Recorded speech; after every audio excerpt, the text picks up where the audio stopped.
All right. Shabbat Shalom. Shabbat Shalom. We are back. Shabbat Shalom. Continuing with our look at the triennial Torah portion. We, this week, are going to be looking at Genesis chapter 5 in its entirety and the first 8 verses of chapter 6. Genesis 5:1 through 6:8. And this week's portion is the Book of Generations. The Book of Generations. Okay, so as per usual, we'll go ahead and read through the portion. I think for now we'll read chapter 5, and then we'll go ahead and discuss what we see over in there, and then we'll, after we finish with that, we'll go ahead and finish up with the beginning of chapter 6 there. So let me go ahead and pull up for us Bereshit chapter 5. Put that up right on the screen.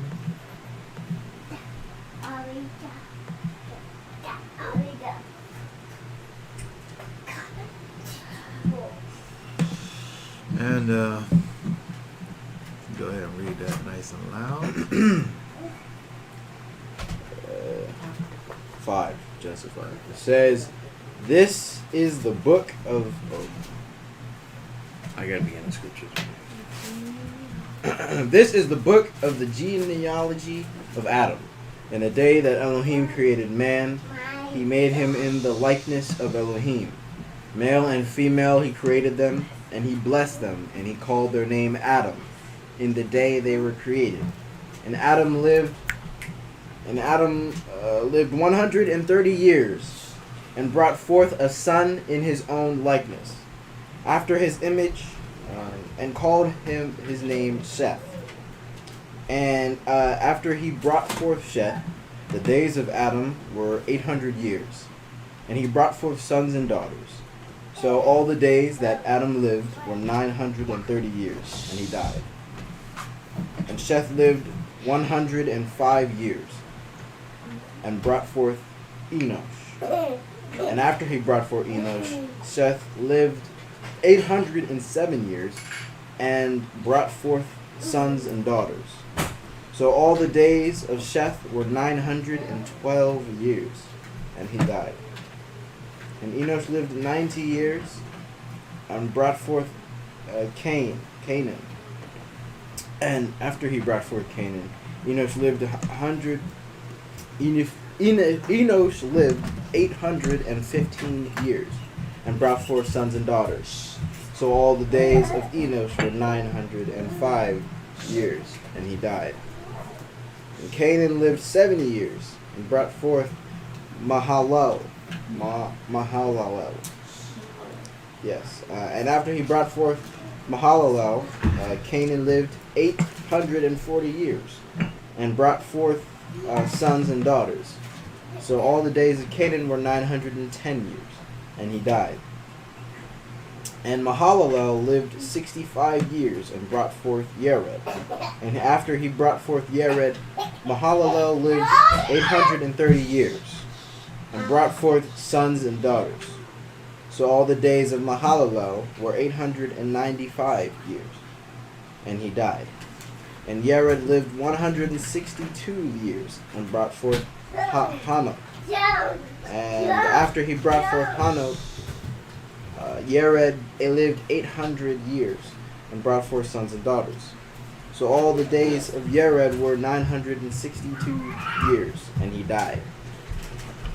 And Hanok lived 65 years, and brought forth Methuselah.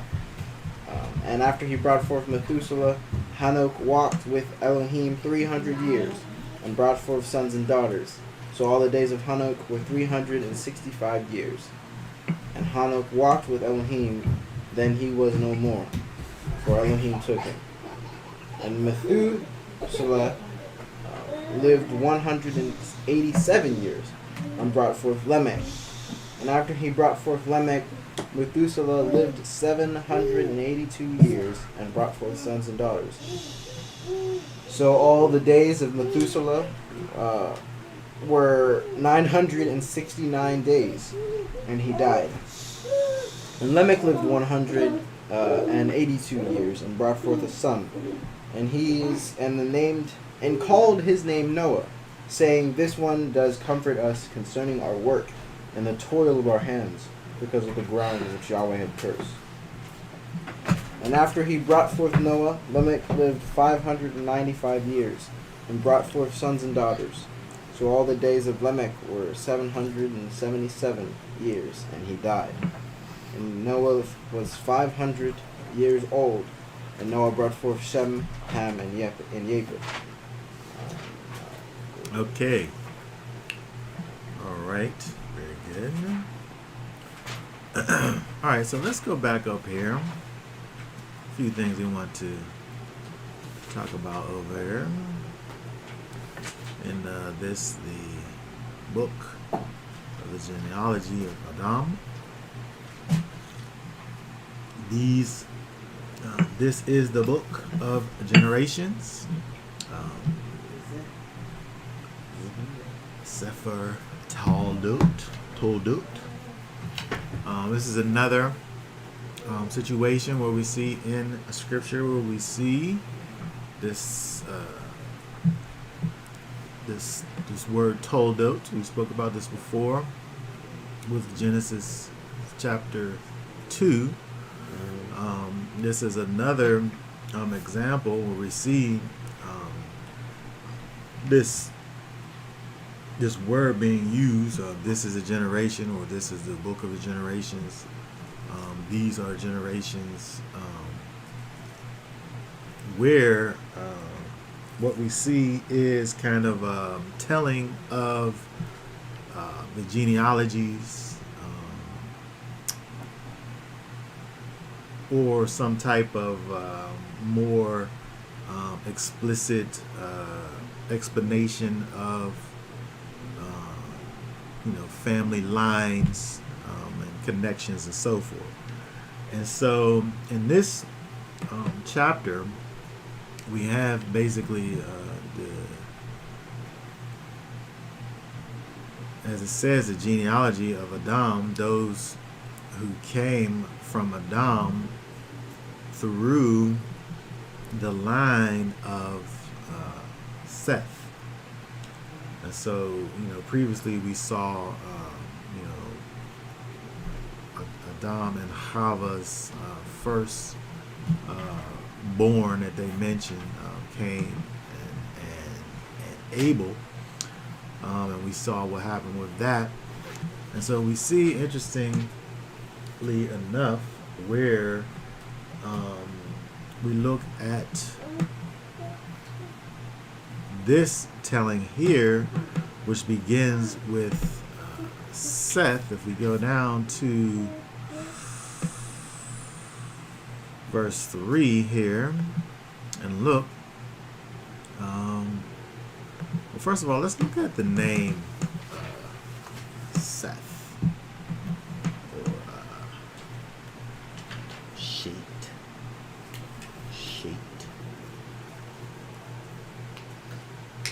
In the Hebrew, let me pull that up here.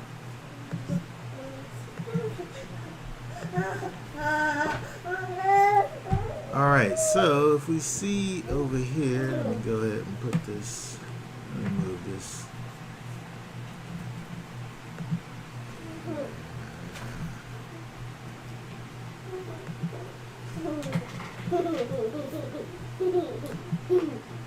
Okay, here we are. Seth, or Shait, which means put, or that is substituted. Substitute. It's interesting that they, after essentially you with, as far as we see here with Cain, Abel, Seth, you have one killing the other, Cain killing Abel. Abel, of course, being dead, Cain being cast out. So basically, now you have the substitute, the substitution, the replacement. We look at BDB, it says compensation. Okay, and so when we look at this name that's given to the third mentioned son of Adam and Chava, his name, of course, meaning compensation or substitute. And so it's interesting that, again, we look at, the way that, we initially named our children and things. It wasn't necessarily always just about,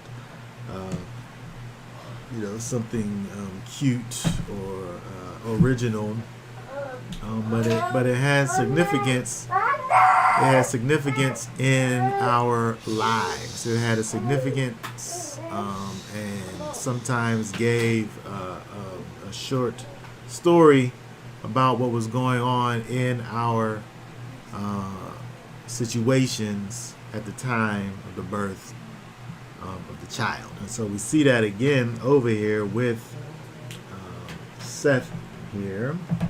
It's interesting when we look also at the fact that where it says, let's see here, if we go back over here, pay attention to a couple things here in verse.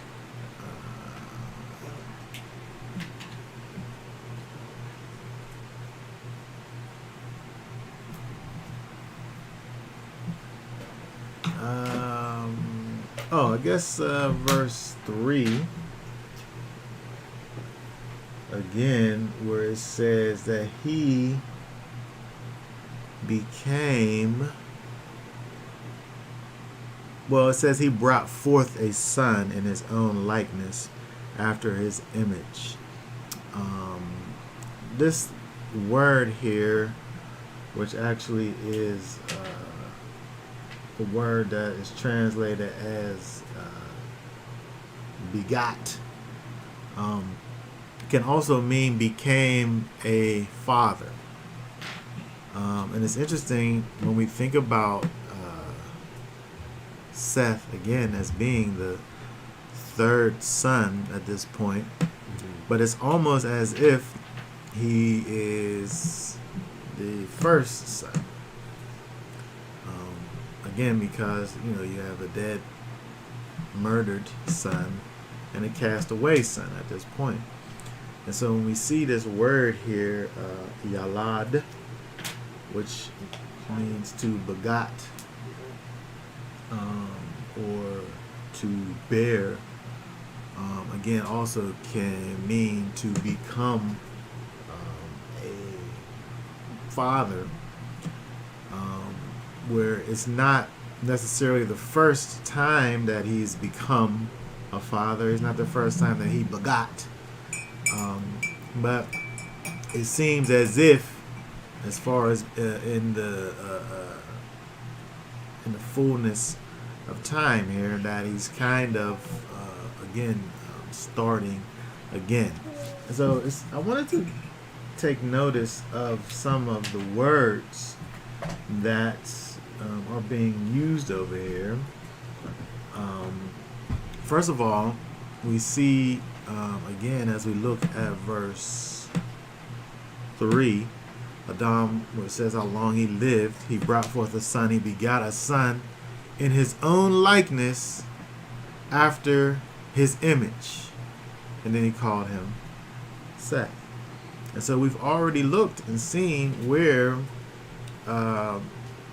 we looked as it begins. Elohim created man he made man in his own image, male and female. He created him. He blessed them, and he called their name Adam. And then now Adam has a son in his own likeness, but his likeness and image is the likeness and image of Elohim. And so when we look at Seth over here in terms of his own likeness and image, we have to be able to take it back then to the likeness and image of Elohim, because that Adam was created in the likeness of the image of Elohim, right? And so some people like to say, Seth, he was in the likeness of, in the image of Adam, which was some other likeness and image. But again, if we remember, if you think back to, well, we don't have to think back. We can look over here where it talks about the likeness of and image of Elohim. The word for image. Oh, that was the idol. Yes. Salem, which means illusion, resemblance, representative figure, especially idol, right? Salem. But it's interesting that when we think about the image or the likeness of the Most High, it obviously isn't speaking about like fingers and hands and feet and arms and legs. Even though we know that the man, of course, was created with arms and legs and hands and feet and all of these things. And so when we think about the image and the likeness of Elohim, is dealing with the essential qualities, the non-corporal resemblances that are found in man that are like unto the Most High. And so even though, we have a man who is in this physical form, the way in which he is like unto the Most High is in these spiritual kind of essential ways. And so the same thing is true then, and again we talked about the different things in this particular case when we looked at the fact that Adam and Hava possessed within their unaltered pre-fallen state, they possess qualities that were present in the fallen angel, right? And so they always had within them that potential to be good or evil. And so with them being cast out, we as humans kind of are in this state of separateness from the Most High, but we still have the ability to reconnect. And when we are reconnected, things within us are just kind of brought alive. And so we can still say that we are as fallen individuals made in the likeness of Elohim, because Adam here, it's not as if he assumed a separate likeness and image when he was cast out of the garden. The scriptures don't speak about that.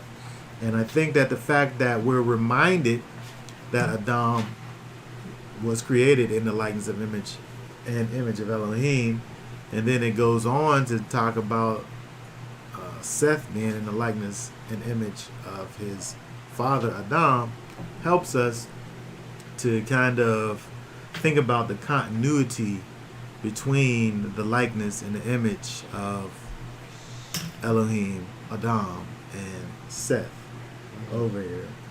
And so, again, when we look at the scriptures, they're giving us these things so that we're able to have a better understanding. We're not putting these thoughts into the text. The text is giving us these things, and we're just trying to understand the why of it all. Good. I think people are trying to make it more complicated than what it is, too. Yeah, right. And and doing that, you're kind of inserting these things into the text, right? If over here Adam is like his father and Seth is like his father, then Seth is like Adam's father. Like, you know what I mean? It's just kind of deductive reasoning over here, right? Okay, so let's look at this. So let's continue over here. Let's see here.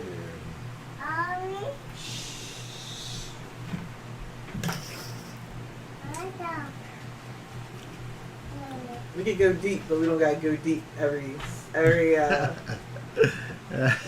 every verse isn't deep. Yeah, it's pretty straightforward, right? And so, again, we thinking about the fact that the Most High's words are important, right?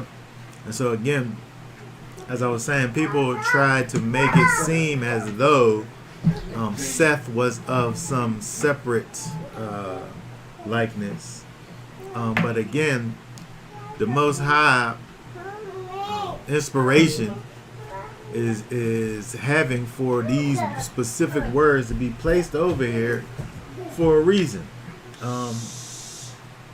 Let's look over and look at a few things here. Let's go to Matthew.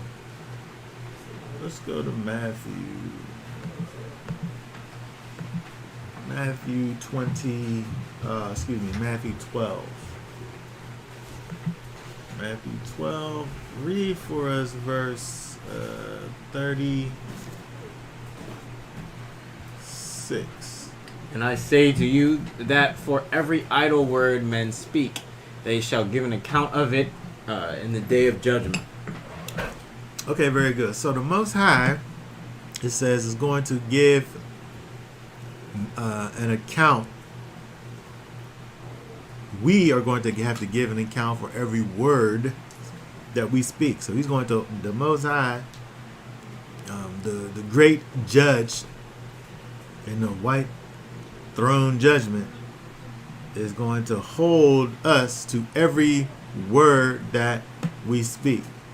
And so the Most High, being a righteous judge, we have to assume that the words that he speaks, right, they mean something.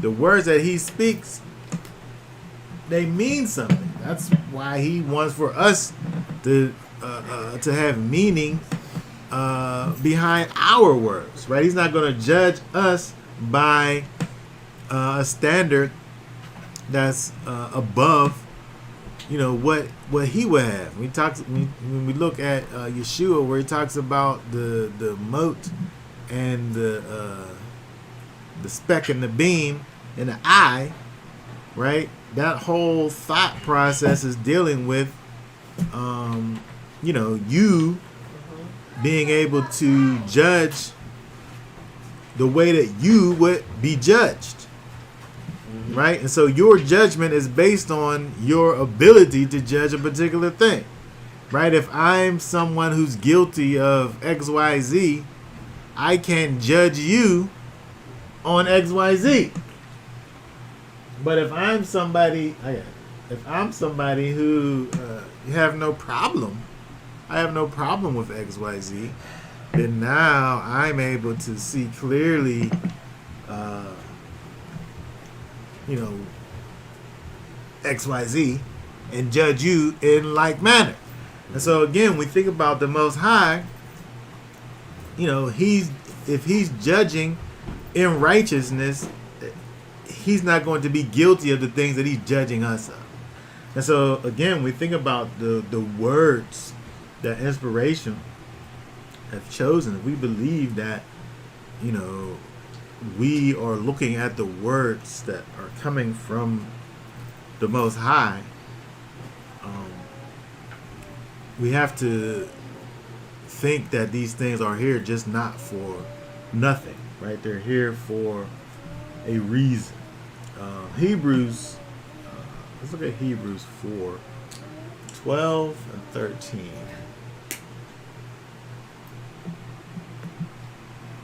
Hebrews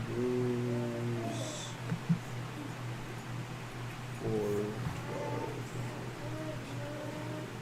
12 and 13, it says, "For the word of Elohim is living and working, and sharper than any two-edged sword, cutting through even to be divided, even to the dividing of being and spirit, and of joints and marrow, and able to judge the thoughts and intentions of the heart. And there is no creature hidden from his sight, but all are naked and laid bare before the eyes of him with whom is our account." Okay, very good. So it's talking about the word of Elohim. It's a living word. It's a working word. Mm-hmm. And this word is sharp. And it's able to cut and make a differentiation between the soul and the spirit. This is an interesting thought, because when you think about the interconnectedness of the soul and the spirit, these things are so closely intertwined with one another. How can you separate them? That's like taking an egg and scrambling it, and then seeking to divide the yolk from the white.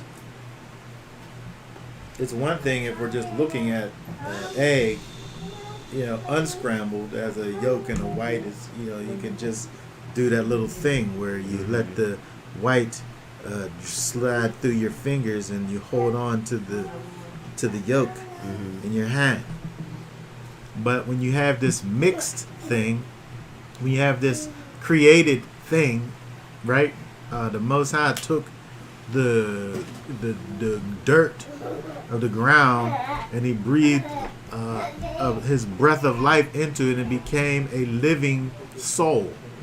It became a spirited being. It became a lively soul. And so the breath of the Most High going into the ground, into the earth, created this thing.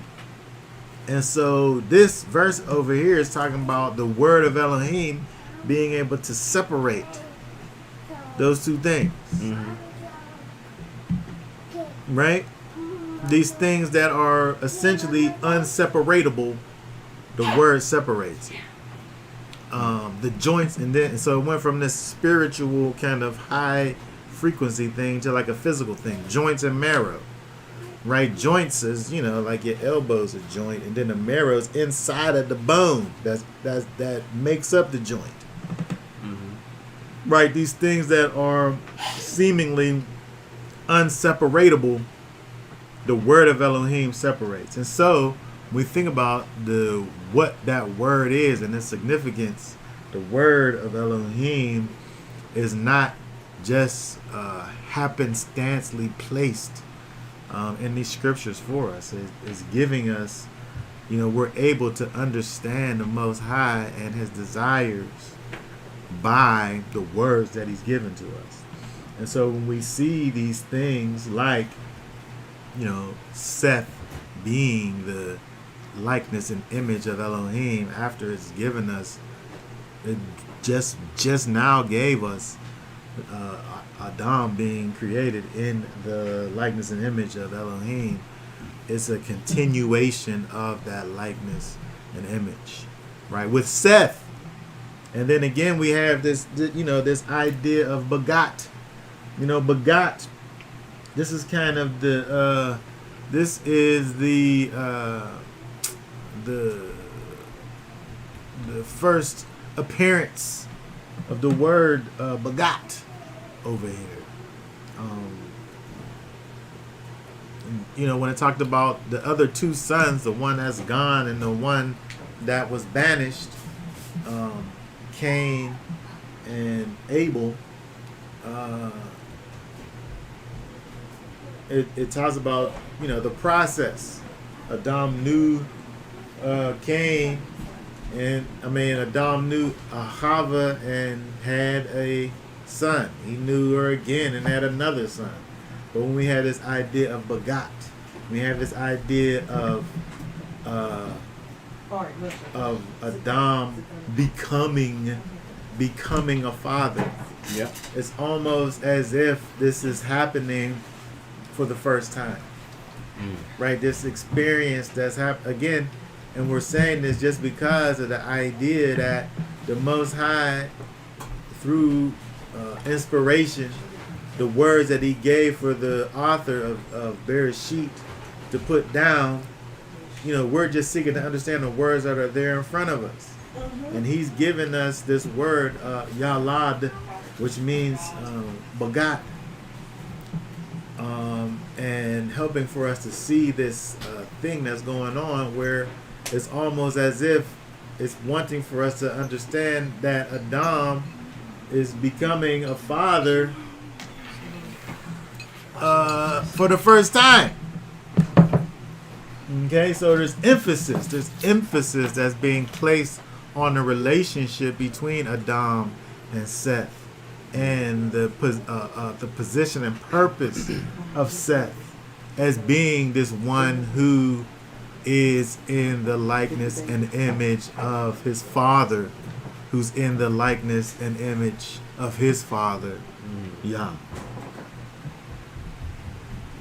Okay, let's keep on going, because I want to look more at this, because we can't. It's not a small thing.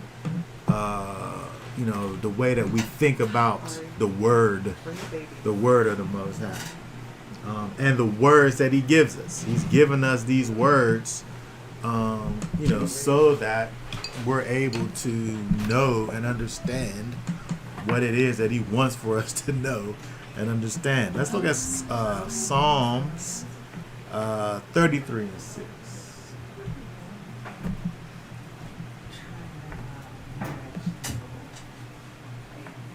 Psalms 33. Psalms 33, verse 6. It says, by the word of Yahweh the heavens were made, and all their hosts by the spirit of His mouth. By the word of Yahweh. Yep. And so His words, the words that the Most High uses, are specific words. And He's using the words that He wants to use on purpose.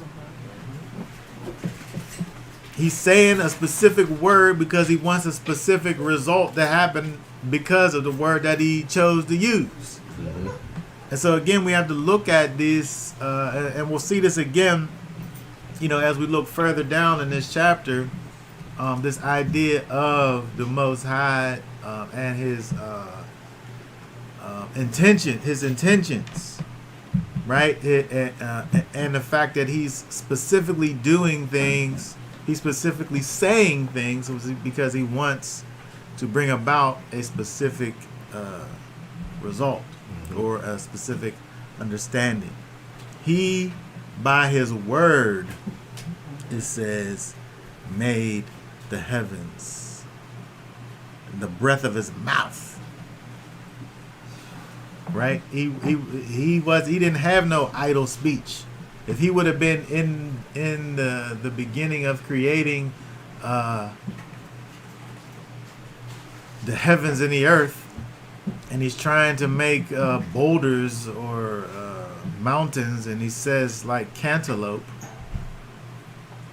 right? Cantaloupe is going to be made, right? And He's trying to make mountains, right? He's not saying things that He don't want to come about. because his word is alive. It's life. Right? He said for the water to go just so far and then stop right there and don't go no further. Based on his word, the Most High, and his declarations.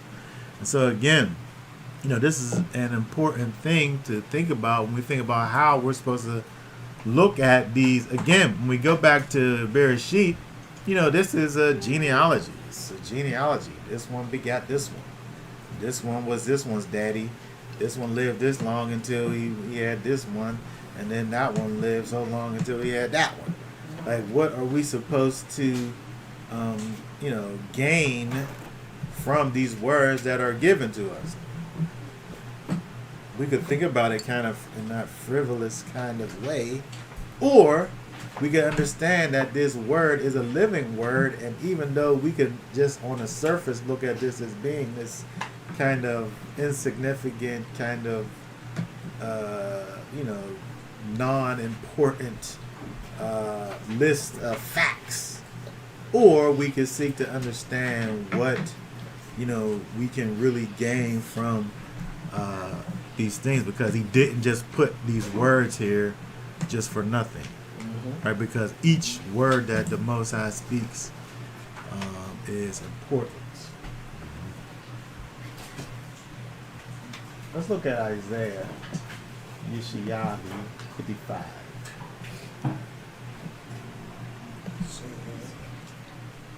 Isaiah 55. Let's read verses 10 and 11.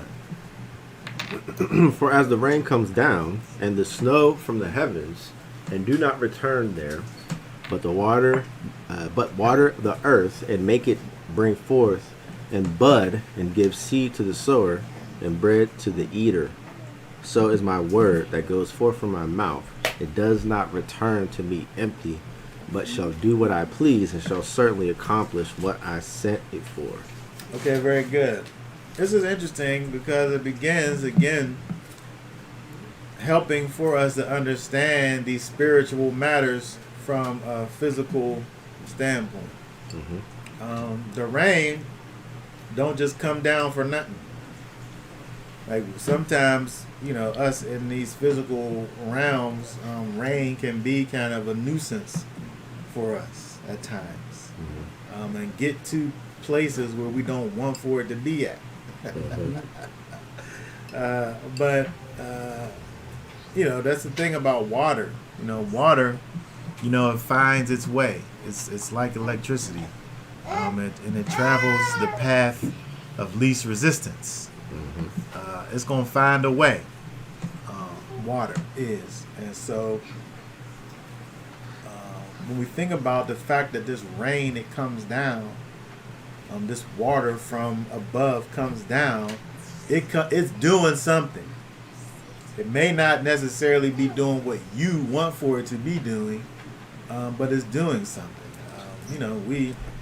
There's got to be, I'm convinced there must be a place for mosquitoes in this world.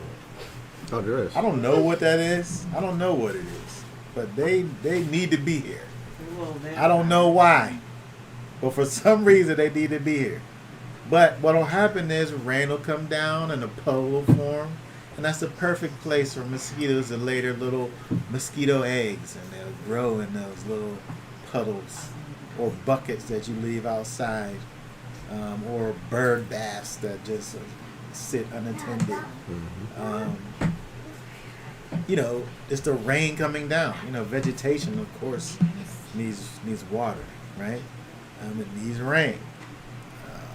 And so again, the Most High is not just raining things down.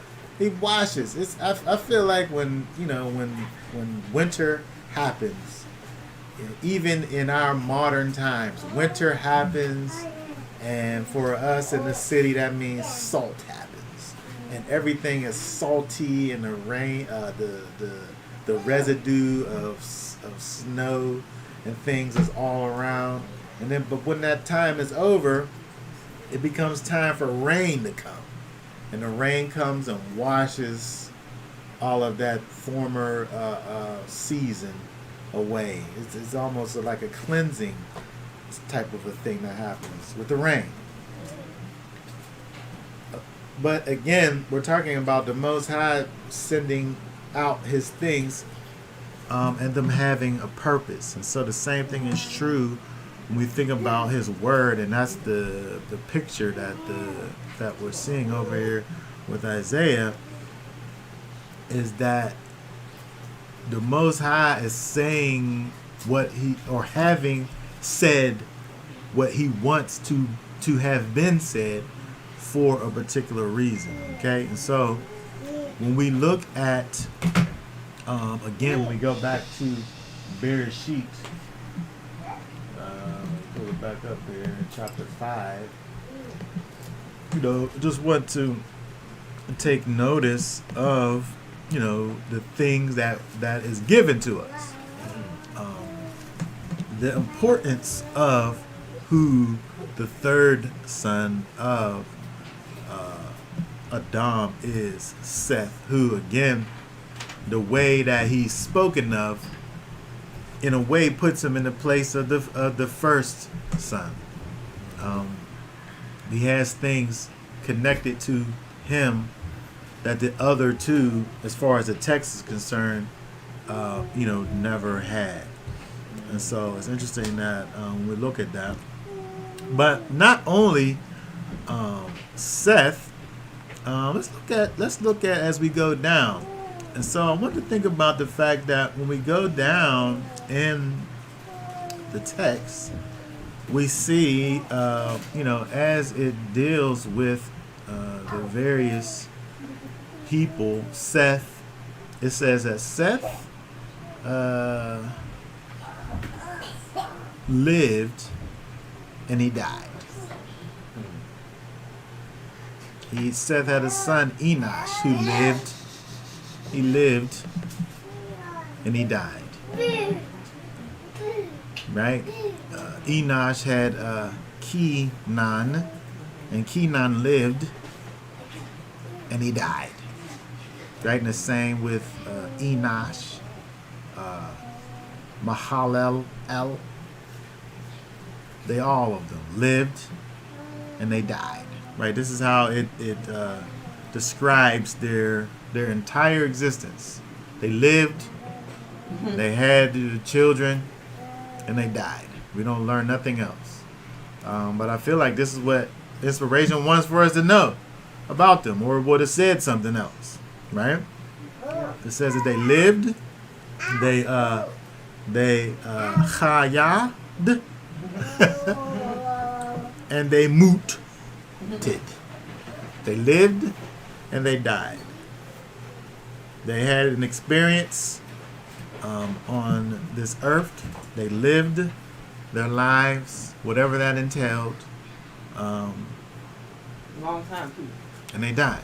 Yes, for a long time. This 800 years. This perplexes the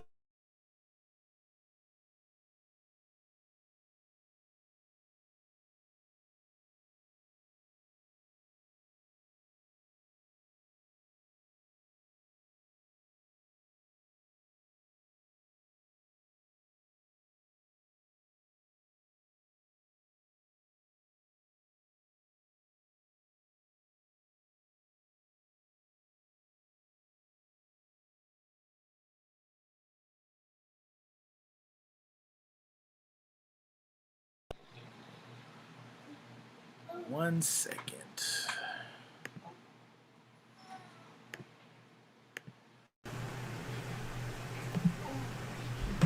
Okay. The people who speak. Sound on? Yeah, I just fixed it. Okay. The people who, the scientists, who speak about things, and people who, the non-believers, look at these things and try to make these years, or the explanations of these years, however they want to speak about it. For me, when I think about it, when you go from a pure thing to an impure thing, the closer you are to the pureness, the stronger a thing will be. I always talk about, the time that I planted, the best peppers that made the nicest pepper sauce that I ever made. Unbeknownst to me, the peppers that I planted were the product of these GMO seeds. And so when you have these genetically modified seeds, if you continue to grow and plant, what you come up with is a inferior product. In my case, it was a product that didn't resemble the previous thing at all. And so the same thing is true when you think about the original man. Their makeup was such that they not only lived a long time, but they were able to kind of breed in a closer way than what we're able to do. Like if we at this time try to breed that closely, you get all type of the deformities and things because we depend on being further away from each other, so our insufficiencies could cancel each other out. But when you magnify your insufficiencies together, it causes issues. You know what I mean? And so again, so for me, it makes perfect sense. This whole thing, it's the beginning. Things are strong. You're dealing with concentrate, for lack of a better word, concentrated DNA, where it could be watered down, over and over again, for a long time.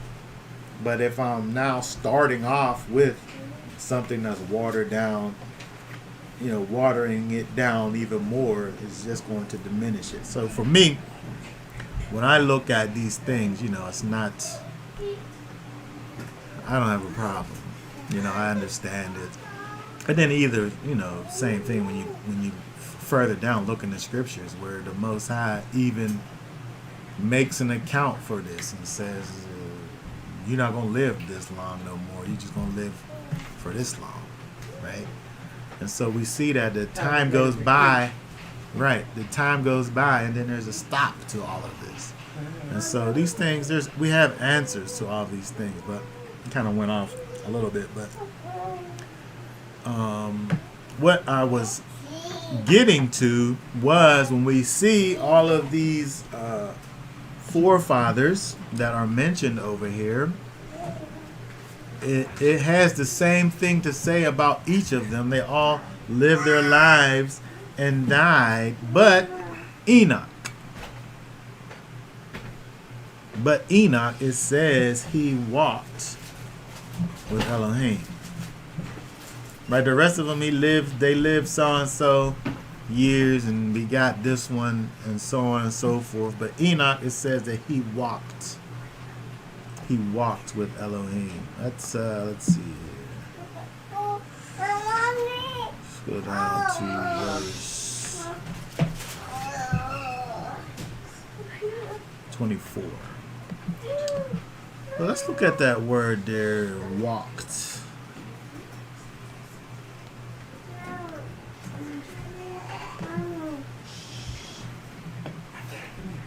Walked here is halach, which is walk, behave,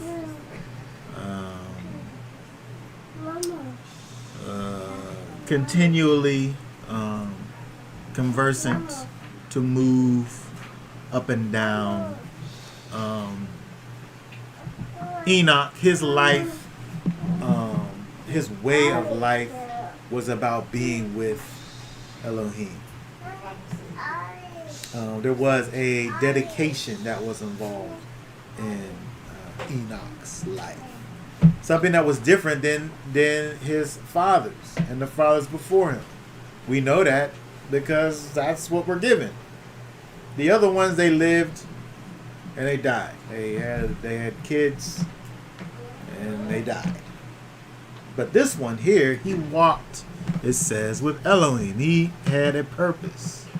He had intention that was different from the rest, because it don't give us that for the rest, right? You think for the rest, they was just breeders. They just was, that's all we have. They was working. That's all it says. They just, they had an existence. And that It wasn't really that, there's nothing special about what we're given. But we're given just this one little sentence right here. But it says a lot in comparison to the others. What was you going to say?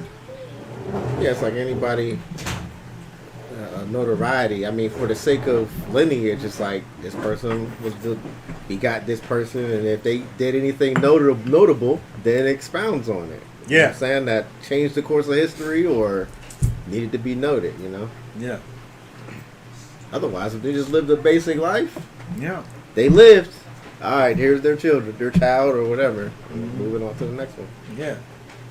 And so when we look over here, again, this isn't really a narrative section. However, it gives us a bit of info. There's some things inserted here for us, you know, a little extra, a little bonus with this whole idea of, you know, Enoch who walked with Elohim. And again, you know, the other thing is that, again, it talks about the other ones who who lived and they died. And Enoch, he just was no more. Right? He walked with Elohim and he was not. Elohim took him.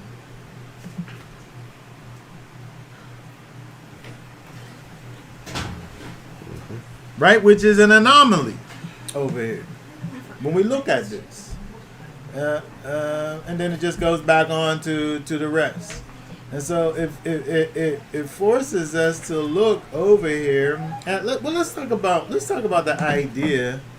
Let's talk about the idea of walking with Elohim.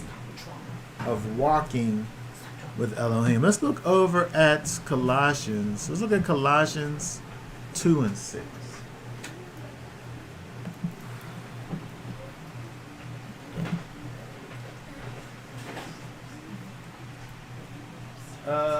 Let me get 6 and 7 there, I guess. Therefore, as you accepted Messiah Yeshua, the Master, walk in him, having been rooted and built up in him, and established in the belief as you were taught, overflowing in it with thanksgiving.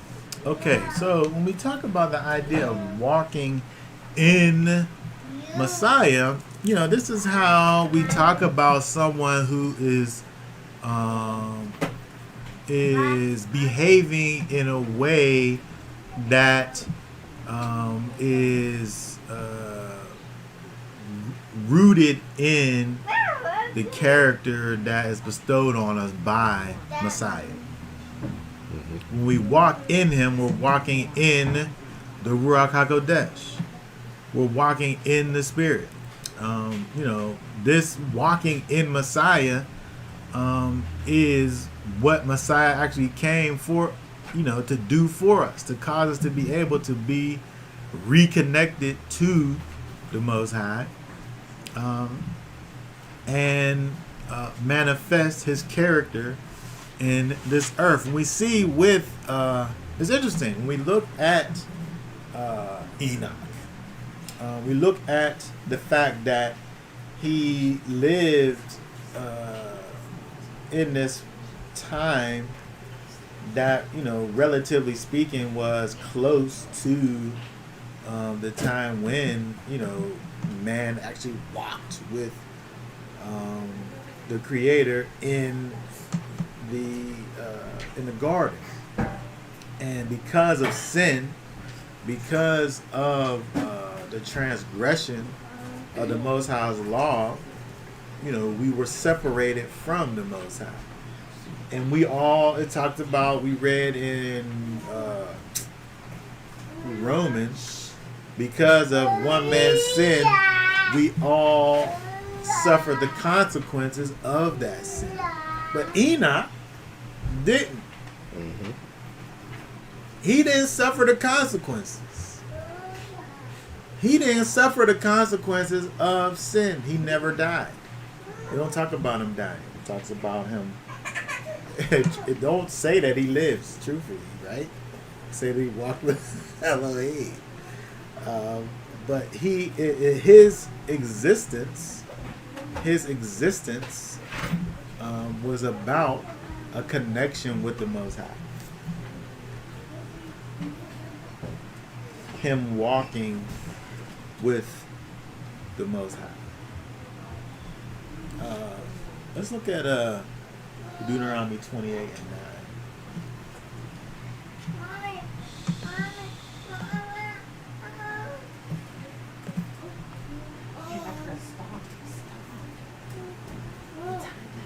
What's verse 9 say there for us? So that God does establish you as a set apart people to himself, for he has sworn to you, if you guard the commandments of Yahweh, your Elohim, and walk in his ways. And walk in his ways. Mm-hmm. And so again, this is living a life that is according to the Most High. Yep. That is in agreement with his commands. And, this is what the Most High requires of us. So when we talk about the idea of walking in his ways or walking with Elohim, these things are one and the same. And so the only thing that we're able to think about in regards to Enoch is that whatever it was that was required of man at that time, it seems as if Enoch met those requirements, whatever those requirements was. We don't know specifically. We can assume that the Most High was the same in regards to righteousness and upright living. But whatever the case may be, Enoch was in agreement with the Most High in terms of, whatever these requirements were, he met those requirements. Let's look at 1 John 2 and 6. 1 John 2 verse 6. So the one who said, read 5 and 6. says, okay, but whoever guards his word, truly the love of Elohim has been perfected in him. By this we know that we are in him. The one who says he stays in him ought himself also to walk even as he has walked. Okay, very good. So we see over here there is a way that we should look, and is able to be viewed by others, and most importantly by the Most High, in our walk, in our conduct, in the way that we live our lives. And again, looking at Enoch, who is kind of our first example of someone who's walking with Elohim,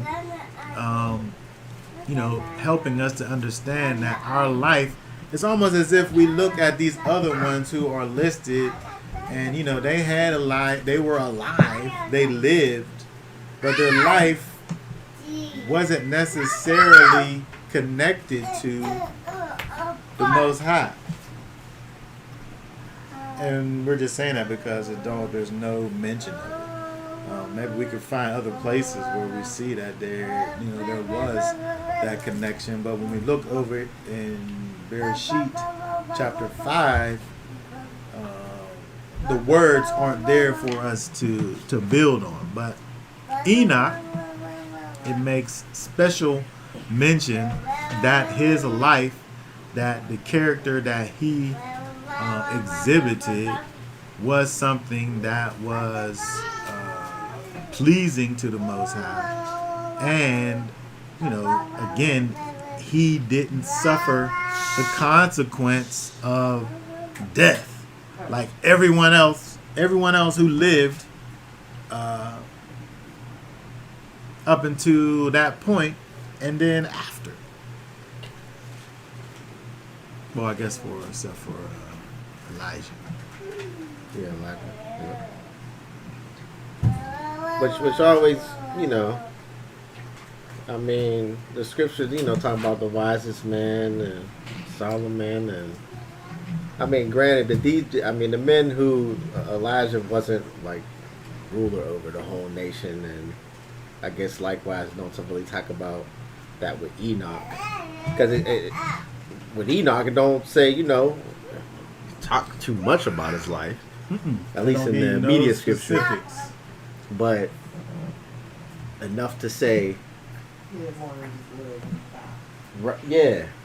But it clearly he excelled past those in his generation and before to be like, because it said he took them to be taken from the Most High, and then it's like, well, what's the goal of man anyway?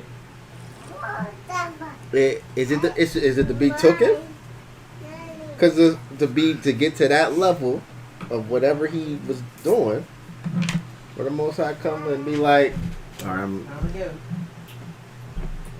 but we know that with Yeshua, he gives that option because he went through the death and then was taken. Yeah. Right, but when you think about Yeshua, he wasn't living his life for himself. He was living it basically for us. Right. Yeah. But what he did so that we can, kind of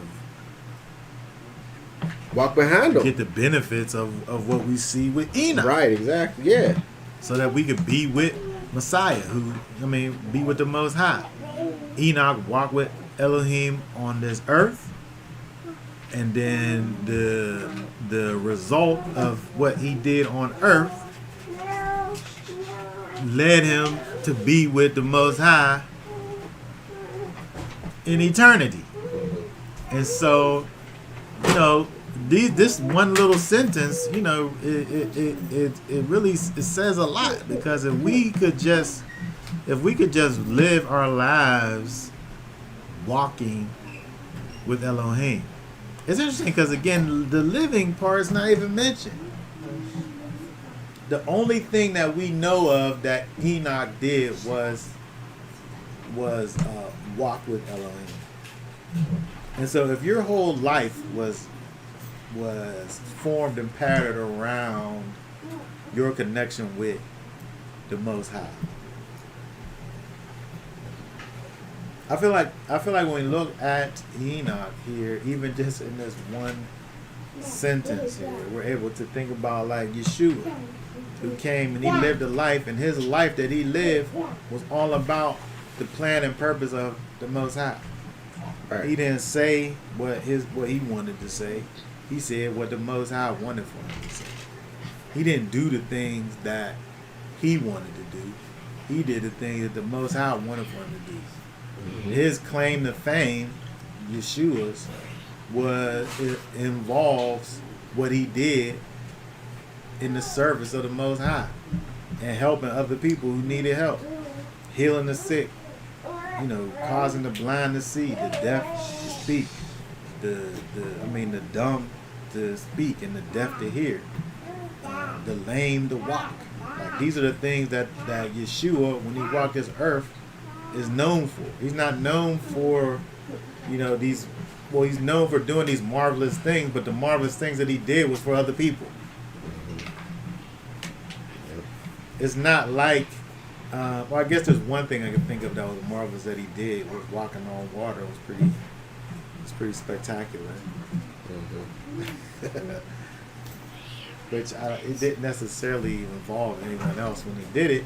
But the thing that he was doing was a teaching moment for his disciples. So you saying he was showing off a little bit? I feel like I mean, I don't know what was going on with that over there, but it could still be connected to a teachable moment for his disciples.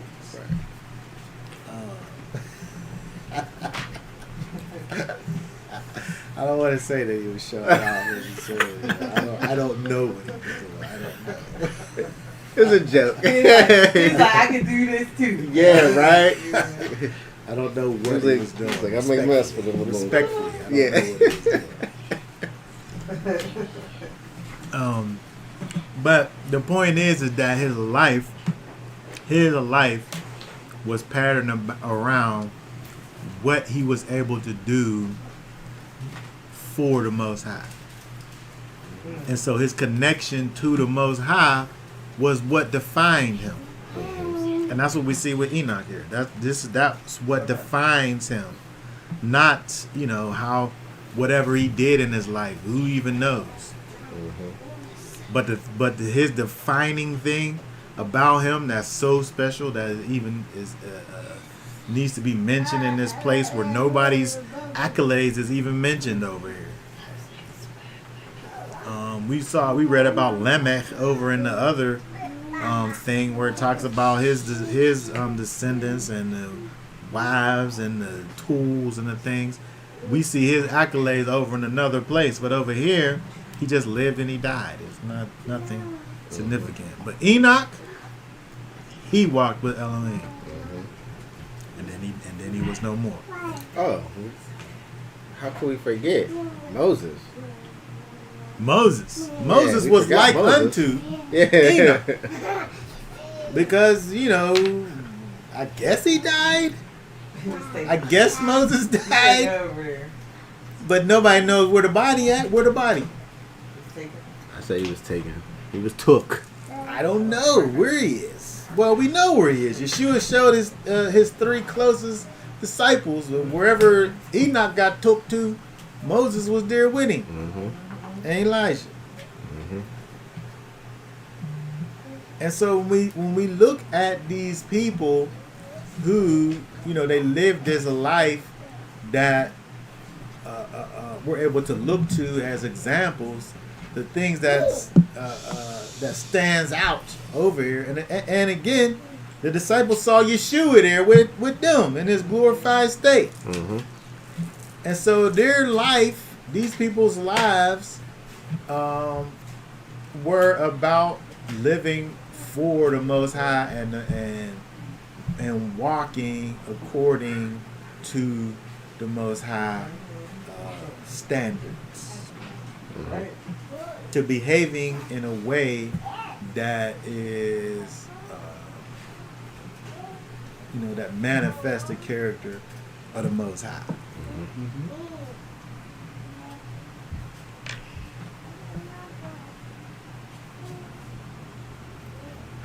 Okay. Go ahead. But that don't mean that he didn't die. Does it though? I mean, Who, Enoch? in all intents and purposes, he transitioned from living a flesh and blood life to spiritual. I'm saying the scripture don't say he died. Yeah. But I mean, he got transitions into spiritual. The only transition that we can think of is death. But we're making an assumption when we put that on him. So you're saying that there's I'm a saying way the to only- transition from physical to spiritual only. It seems like, as far as our earthly understanding, Oh, it seems like, according to our earthly understanding, not the way that you transition from spiritual to, Physical. from physical to spiritual is death. Yes.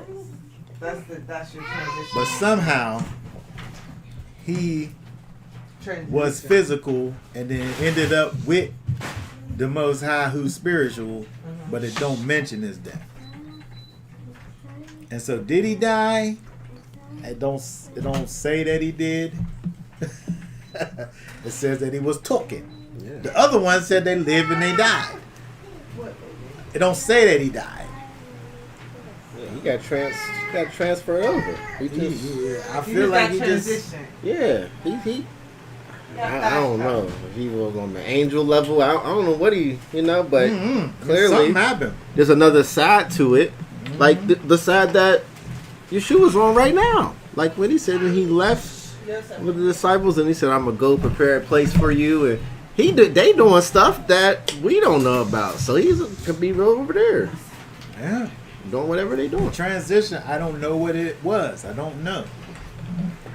In my earthly understanding, it seems like there was some type of death that was involved. But the scriptures don't give us that. The scriptures just says that he was no more. And again, I feel like this is important because it's here. And the Most High has these words that are being spoken, and they're not for nothing. What tell you in Hebrews 11 and 5? You know what I'm saying? Enoch, he said, well, you mentioned it. He was translated that he should not see death. He didn't die. There's no like death and Enoch just should not be They associated don't with each connect other. with one another. Yeah, he didn't see death. The scriptures don't. The scriptures is giving us something that is not along with our normal kind of physical understanding. What's the verse? 11 and 5.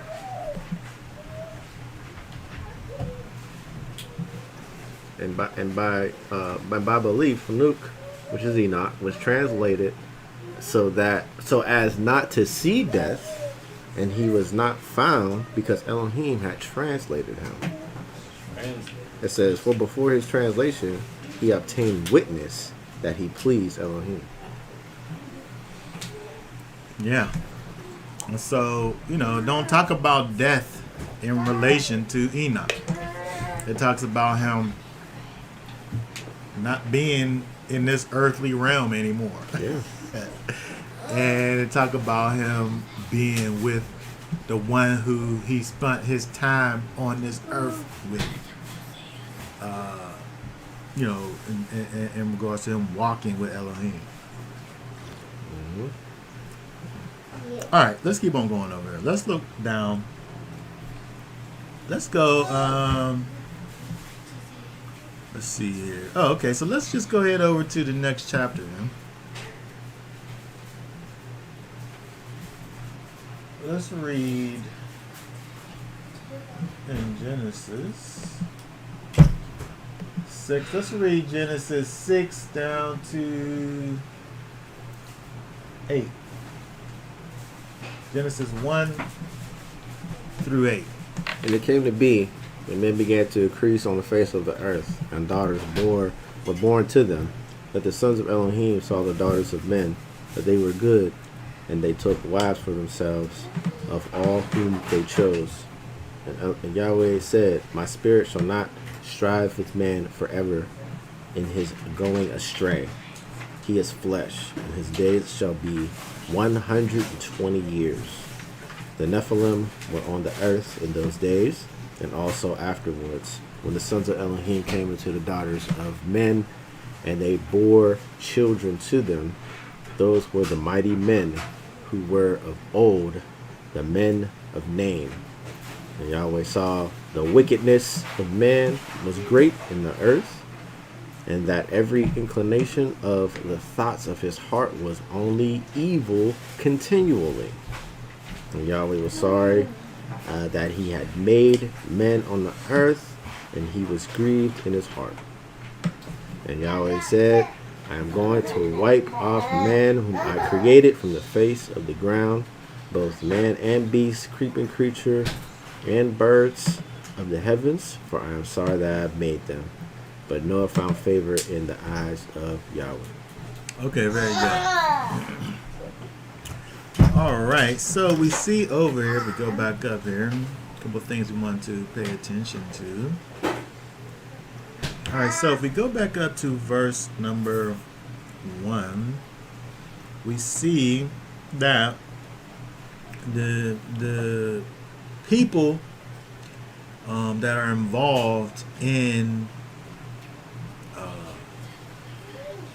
what's going on over here in these verses are the sons of Elohim, whoever they are, and the daughters of men, whoever they are. Right? And we see over here in verse 1 again, men began to increase on the face of the earth, and daughters was born to men. Right? So this is the daughters of men here. These ones here, the men, they began to increase in the face of the earth, and then they had daughters. Daughters was born to them. And then so at some point you had a mixture between these sons of Elohim and these daughters, these women that were the daughters of these people who increased on the earth.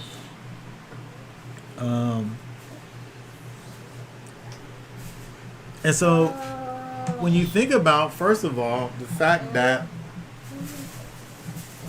first of all, when we look at the scriptures, we have to be able to deal with the information that we have in the scriptures. At this point, the information that we have is that Adam had Cain. Cain was kind of cast out, where he had to go out away from where Adam was and live his life over there, wherever that was, and live his life over there, wherever that was, and increase in the earth. And so, and he has a lineage. We saw some of it, in chapter 4, where those people, they lived and they had children and so on and so forth. And then now in chapter 5, we see that this one who the scriptures helps us to understand was created in the image of his father, who was created in the image of his father, the Most High. We see that Seth was someone who beget someone who has such a knowledge of the Most High that he actually got to the place where he never even saw death. He didn't suffer the consequences that everyone who walked around on this earth up until that point experienced. Everybody dies. It's been given to every man to die once, and then the judgment, except for Enoch. So I'm wondering if Adam and Eve would have stayed the course, would they have been taken, or would they just been here? Well, I think that the idea of being taken is only because of the fact that they fell. Because remember, the garden situation is what we see in Revelation. And that situation, that garden situation, is taken away. But when we see in Revelation this place that comes down, is essentially the garden. Yep. And so the place that they're taken to must be the garden, I would say. That's the only place he made for man. That's the place that he made for man to be.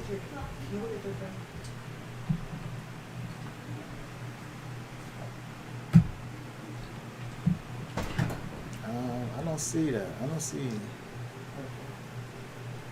Why do you see? I didn't see his comment, and he's posted it twice, but it didn't go through. I don't even know how to do that. Tell him to text it to you. Yeah, I don't see any comments on it. I don't know how to. I don't even know how to manage these things on here. I didn't see his comment.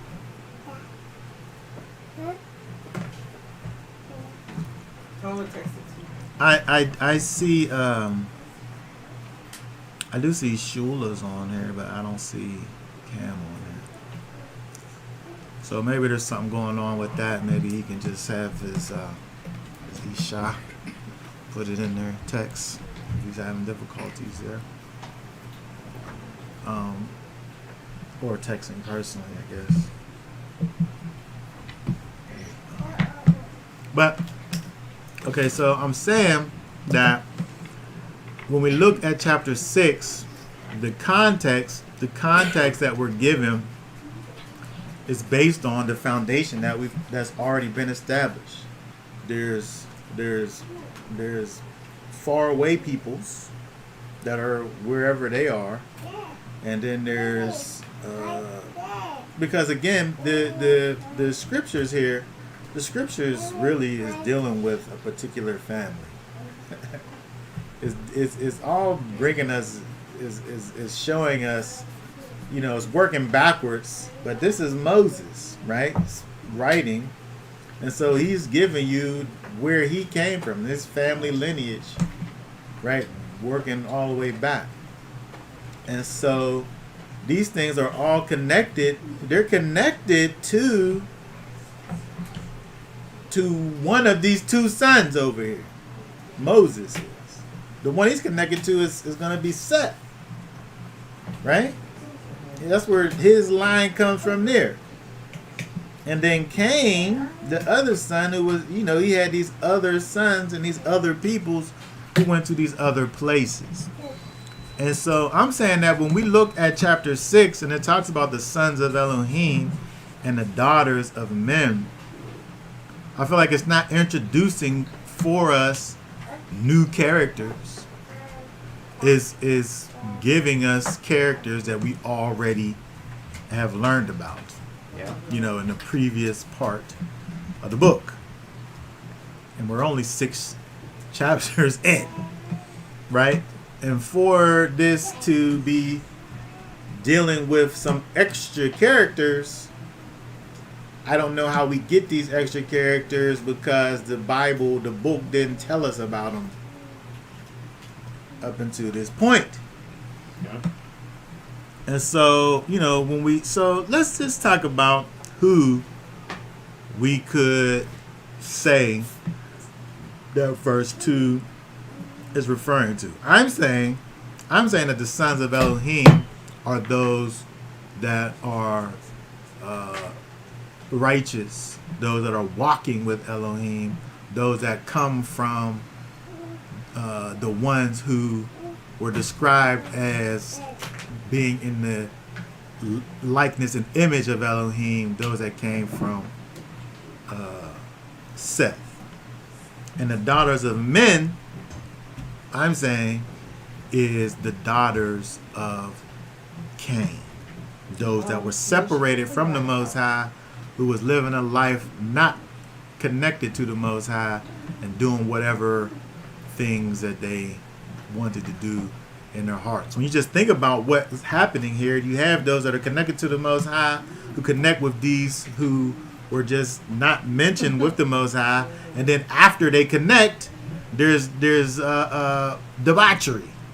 After the sons of Elohim connect with the daughters of men, it says in verse 5 that there was wickedness that was great in the earth, and every inclination of thoughts of their heart was only evil continually.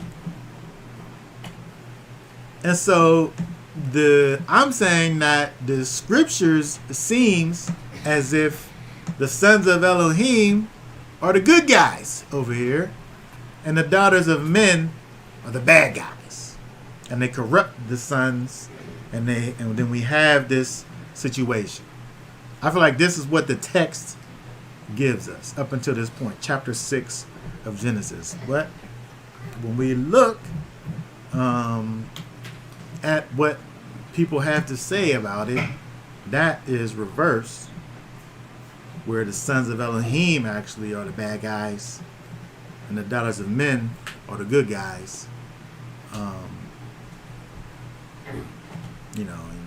And so let's talk about that. So let's look over at, let's think about who are the sons of Elohim. Who are they? Well, if we look at places where we see the sons of Elohim in the scriptures, let's see, Job 1 and 6. Let's look at Job 1.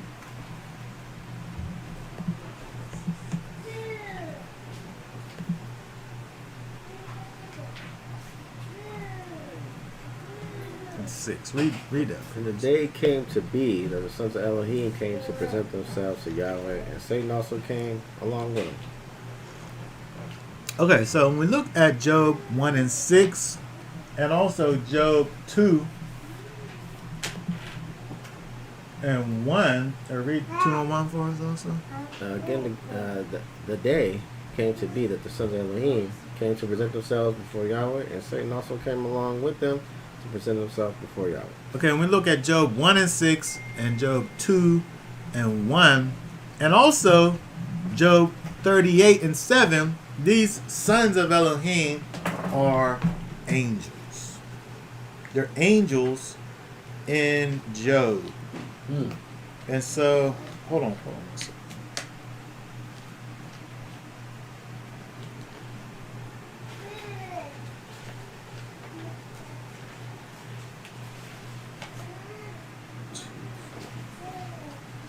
I don't know what that is. Why is it? Why didn't it show up? Why don't I see that over here? I don't know.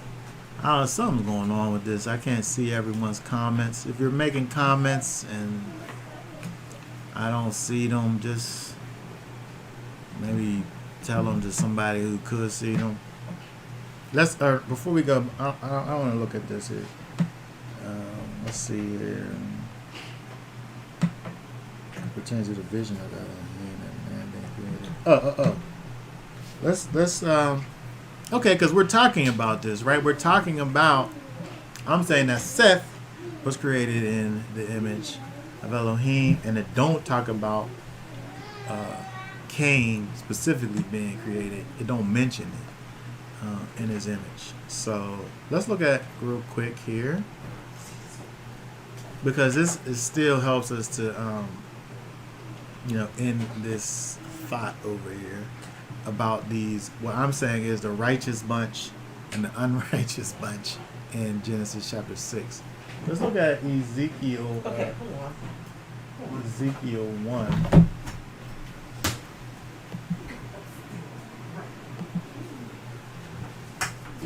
Ezekiel 1.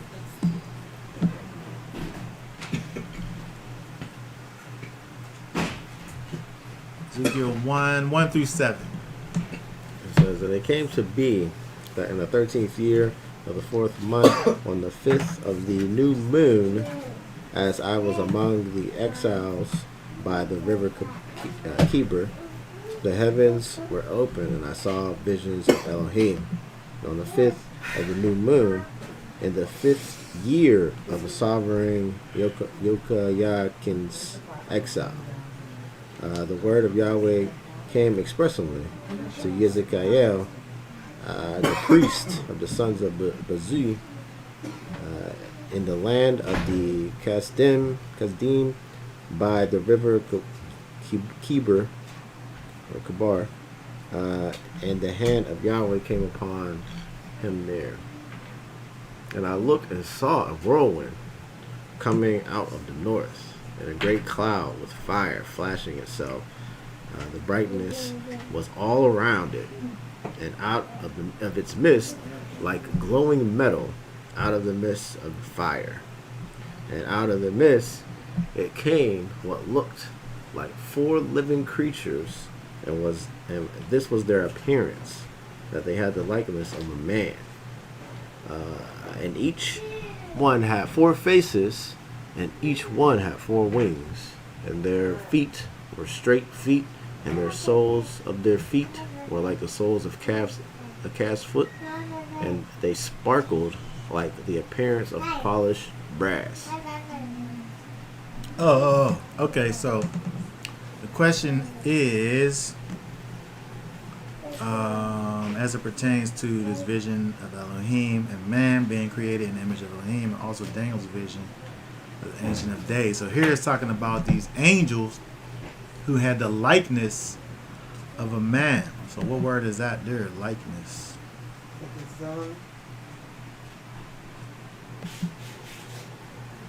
It's demut. So this is shape. So when we see with man being created in the likeness of image, it's selem and it's demut. This don't have selem, but it does have demut, which over here I think the idea is that it kind of has an appearance. And their appearance. What's this right here?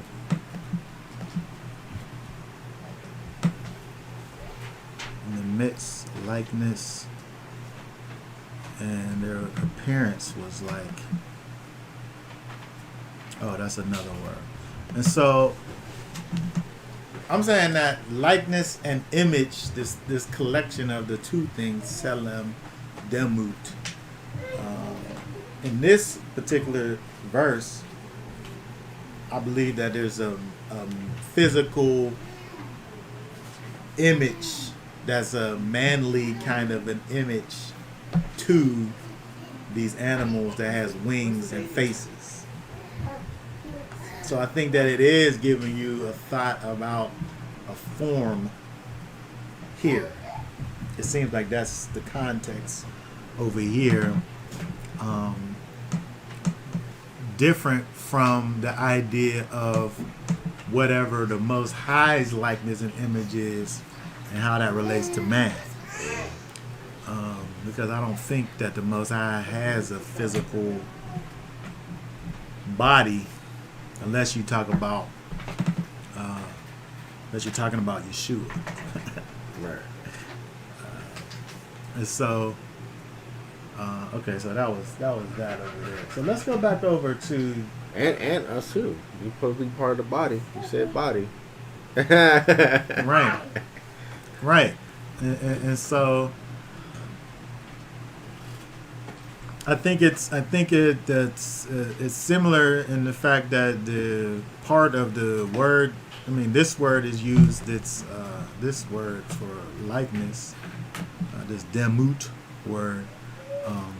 But the whole idea, the likeness and image, I think the collective thing is slightly different.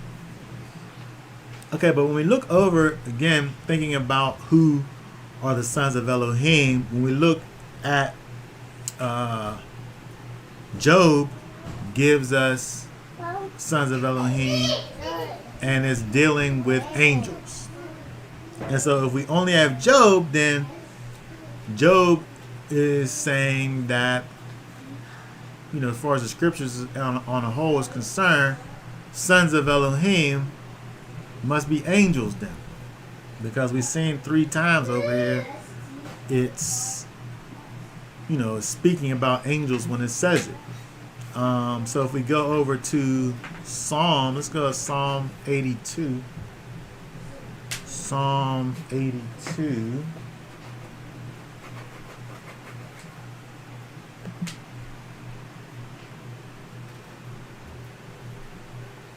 Psalm 82. Let's look at verse 6 and 7. So I said, you are Elohim, and all of you are sons of the Most High.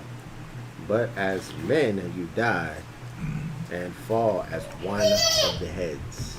Okay, very good. So this, of course, is speaking about men. We're not talking about angels over here. This is talking about men or mighty men who are physical men. And so a man too then can be the son of Elohim. And lastly, Deuteronomy 32. 32 verse 4 and 5. It says, the rock, his work is perfect. For all his ways are right ruling, an L of truth, and without unrighteousness. Righteous and straight is he. A twisted and crooked generation has corrupted itself. Their blemish, they are not his children. Okay, so here, this is talking about how men wouldn't be the children of Elohim, but it's only because of the fact that they are not walking in his ways. If they were walking in his ways, then they would be able to be counted as his children. Mm-hmm.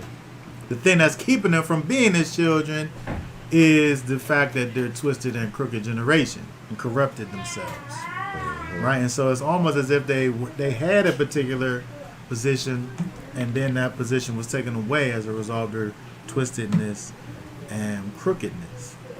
But let's look also at John. Let's look at John 1 and 12.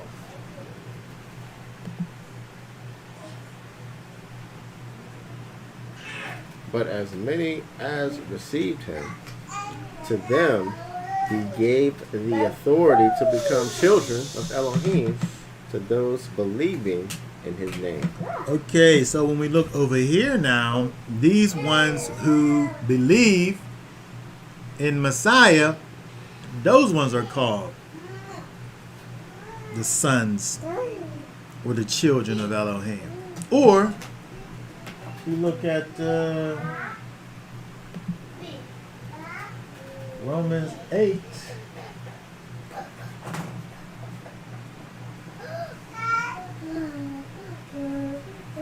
Romans 8.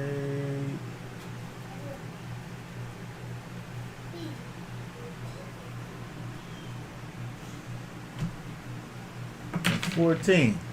It says, for as many are as led by the Spirit of Elohim, these are sons of Elohim. Okay, so over here we're talking about people, men who are connected to the Most High, led by the Spirit, cause you to be sons of Elohim. And so again, when we look back at, we have examples of angels being called sons of Elohim and men being called sons of Elohim. But I think what happens is that we have this thing called the Book of Enoch, which tells us that angels came down and married humans, and they had these giant babies. And then so now we think that Genesis chapter 6 is talking about what we have in the Book of Enoch. But all I'm saying is that, again, from the context of the Bible up to this point, we don't have any reason to think that angels would be intermingling sexually with humans. I'll say that. They're spiritual. Well, there's that. But be that as it may, here, let's look at this. Let's look at, let me see. I'll just have to read it because I can't share it. Enoch chapter 7 verse 10. verse 9 actually names all of these various angels. And verse 10 says, Then they took women, each choosing for himself whom they began to approach, and with whom they cohabited, teaching their sorcery, incantations, and the dividing of roots and trees. And the women, conceiving, brought forth giants, and they bore to them 3 races. First, the great giants. And the giants brought forth Nephilim, and Nephilim brought forth Eliud. And they existed, increasing in power according to their greatness, whose stature was each 300 cubits.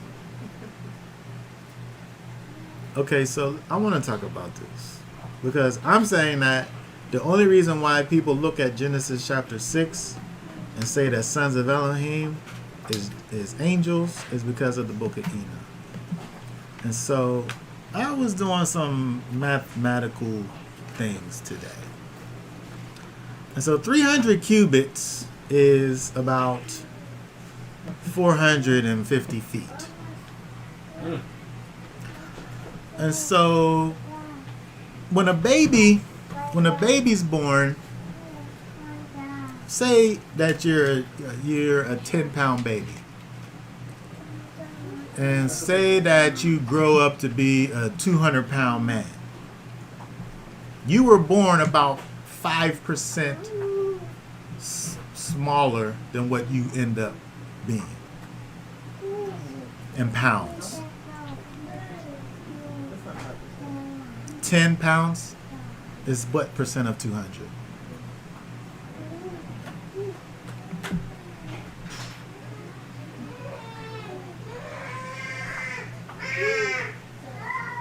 You mean you was 10 pounds is what percent of 200? That's what I mean. It's 5%, but I'm saying you mean You was born only and 5%. you was 5% of what you ended up being. Yeah, that's right. That's right. Okay? But I don't know how much a 450 foot person 400. weighs. Right? So let's say that the average person born is 21 inches. Oh yeah, that's a good inch. 21 inches as an average. I don't know. It's probably 18 or 19 is probably the average. But let's just say 21 inches. 21 inches is on the big side. And let's just say that you end up being a 72-inch man. That's how many? That's 6 feet? That's 6 feet. Okay. And so I'm saying that 21 is roughly 30% of 72. That's right. And so if you take 450 feet, what's 30% of 450 feet? 135 feet. 135 feet, baby.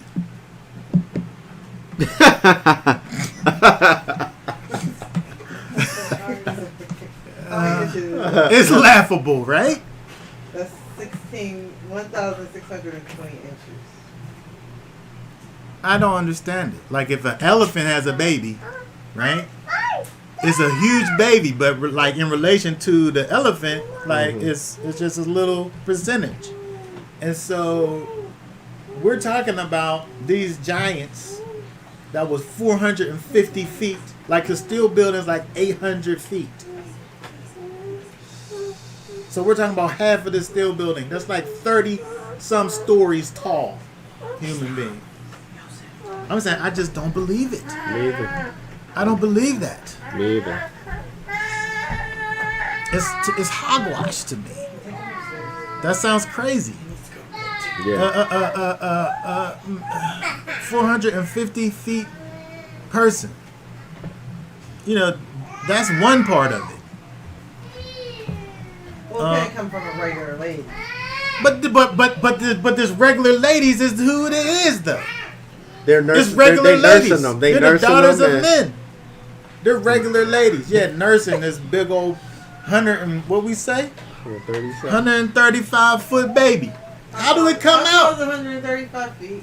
Huh? What's 135 feet? How many stories is that? I don't know that.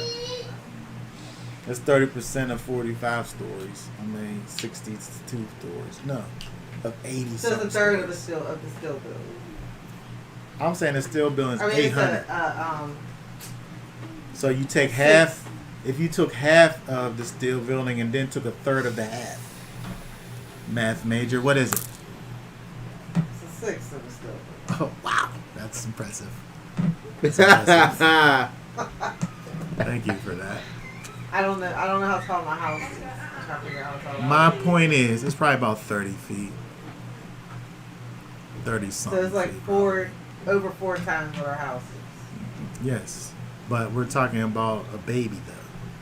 Like it don't, unless there's some kind of accelerated growth process where it comes out as a 10-pound baby and ends up being like, Yeah. it's just too Extreme much. growth. Like I can't. Now, see, the only way it makes sense, for instance, how big is a sperm? A human sperm? Yeah. It's You microscopic can't see it. compared to what we become. I'm saying this one would have to be like as big as a human. The actual sperm. This is really graphic. This is so graphic. I cannot do this. But I'm saying, though, at the rate This is of explicit stuff. at the rate at which it goes from that microscopic to us, if you scale it and say, okay, But that's all on the ends. That's 9 months though. It goes from microscopic to end up being 21 inches because it keeps doubling itself, right? right. But I'm just saying, I'm trying to give an argument for it. That would have to be what happened. And then But it can't do that inside though. No. Because it's inside a regular woman. No. It would have to happen after. Just like you got women, you got short women. I've seen 4-foot women have a 7-foot man. The man go to be 7 foot or something. Yeah, but still, we're talking about But it is 7 foot. 4 to 7 is what's that, double? Yeah. You know what I mean? It's like it's exponentially bigger Yeah. dealing I with think a about, regular person. Yeah. A regular person versus a 450-foot person. I mean, would What's they even the- be able to see us if they're as tall as half the steel? It'd be like me looking at a bug and saying, "Oh, this bug is so beautiful. I want to marry it." Okay, so there's just that. First of all, First of all, what the food was looking like, they wasn't eating regular. what would it take to sustain? What would it take to sustain a 450-foot person They would eat forests. as an appetizer, as just a salad? Yeah. Let me have this salad. It'll be like this whole land. Right. Yeah, that don't. It don't. I can't do anything but scoff and look at this as foolishness. This whole idea of this story. To me, Genesis 6:1 and 3, 1 and 2 ain't talking about angels. It don't correspond with Enoch chapter 7. It don't correspond with it. It's not talking about that. Let me just say this. If we look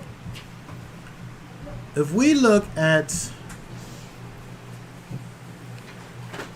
let's think about the idea that angels took wives for themselves, whomever they chose. Because it talks about the sons of God. We're assuming that these are angels, and then they took daughters of men. And so we're saying that these angels, these spiritual beings, how did they get carnal appetites? What is carnal? What is that? It's physical. Flesh. It's physical. So these spiritual beings had carnal desires. Oh, They this. was never flesh. They wasn't flesh. There's a difference. There's a distinction between spirit and flesh. I mean, if they became flesh, why can't they just become regular people? And then they have regular people babies. I'm saying I don't know how they somehow I don't understand it. I don't understand a thought. But what I do understand is 2 Corinthians 10:3 and 4. I don't understand the idea of it. To me, it's folly. Yeah, I agree. You know, and it's laughable. It makes me laugh. It causes me to LOL. 2 Corinthians 10:3 and 4. What's that say? Hold on a second. You ready? 3 and 4, yeah. It says, "For though we walk in the flesh, we do not fight according to the flesh. For the weapons we fight with are not fleshly, but mighty in Elohim for overthrowing strongholds." There is a differentiation between those things which are flesh and those things which are spirit. And those two things don't correspond with one another. Ephesians 6 and 12 says we don't wrestle against flesh and blood, but against principalities and authorities, against the world rulers and darkness of this age, and spiritual matters and wickedness in the heavenlies. The spiritual things. So Ephesians chapter 6 is talking to us about spiritual wickedness coming against us. 2 Corinthians 10 and 4 is talking about spiritual wickedness coming against you. It's not talking about if it's dealing with physical people coming against you, it's because the physical people have been influenced by spiritual things, but who you're interacting with is still human though. If some wicked spirit goes into this lady and she comes over and seduces me, whatever happens Where's the baby? is gonna be a physical result. Mm-hmm. There's not gonna be a mixing of spiritual and physical and have this other thing that comes as a result of it.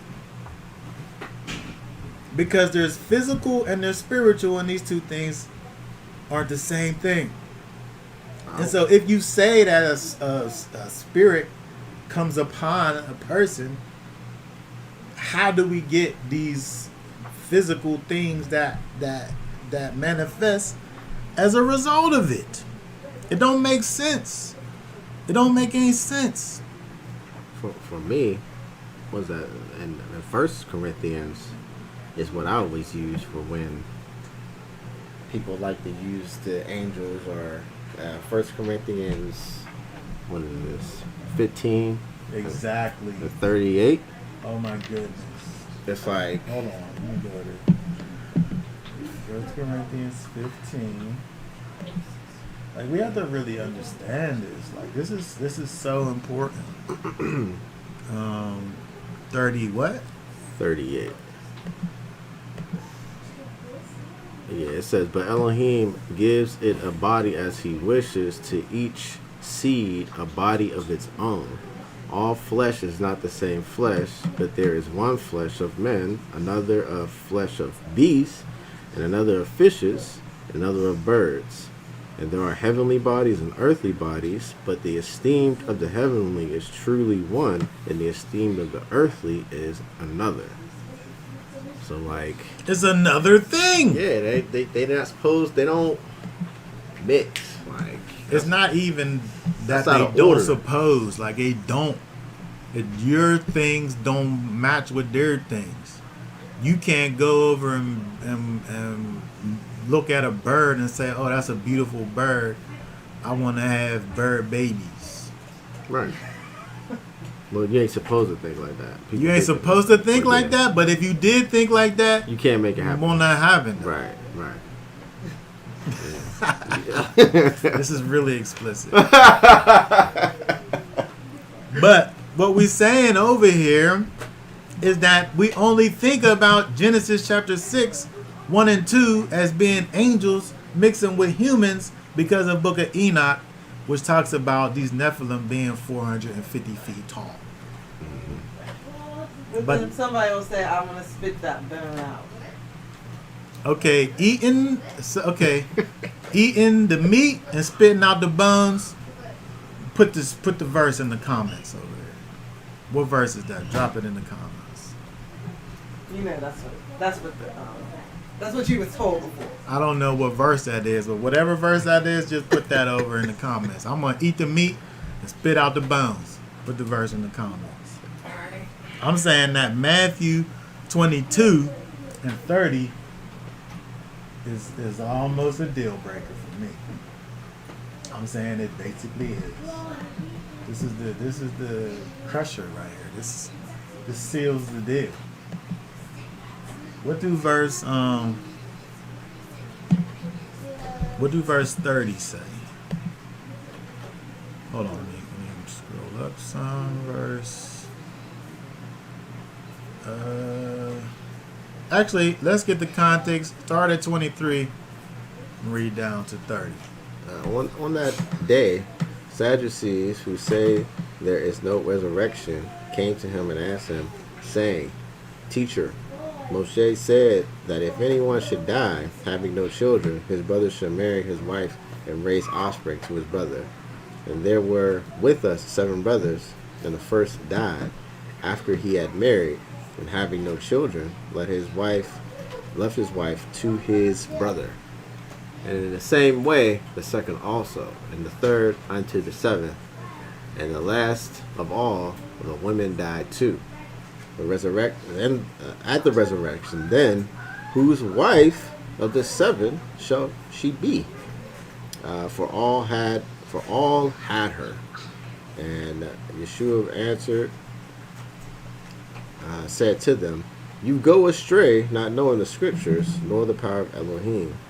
For in the resurrection they do not marry, nor are they given in marriage, but as are messengers of Elohim in heaven. Okay, so he said, this is a universal truth that he said in relation to what they're talking about. He said, in the resurrection, you do not marry, and you're not given in marriage, but you'll be like the angels of Elohim in heaven. In the resurrection, we're going to be like they already are, spiritual. And so you're not going to do the physical thing of a marriage. Right. The physical thing of a marriage is just that, it's a physical thing. Yeah. And so when they sit up here and talk about this angels coming down and marrying women, first of all, they had to have first a carnal desire within themselves. And they're not carnal, they're spiritual. But second of all, they would have had to have then changed themselves from spiritual to physical. And they're not the most high. They're angels.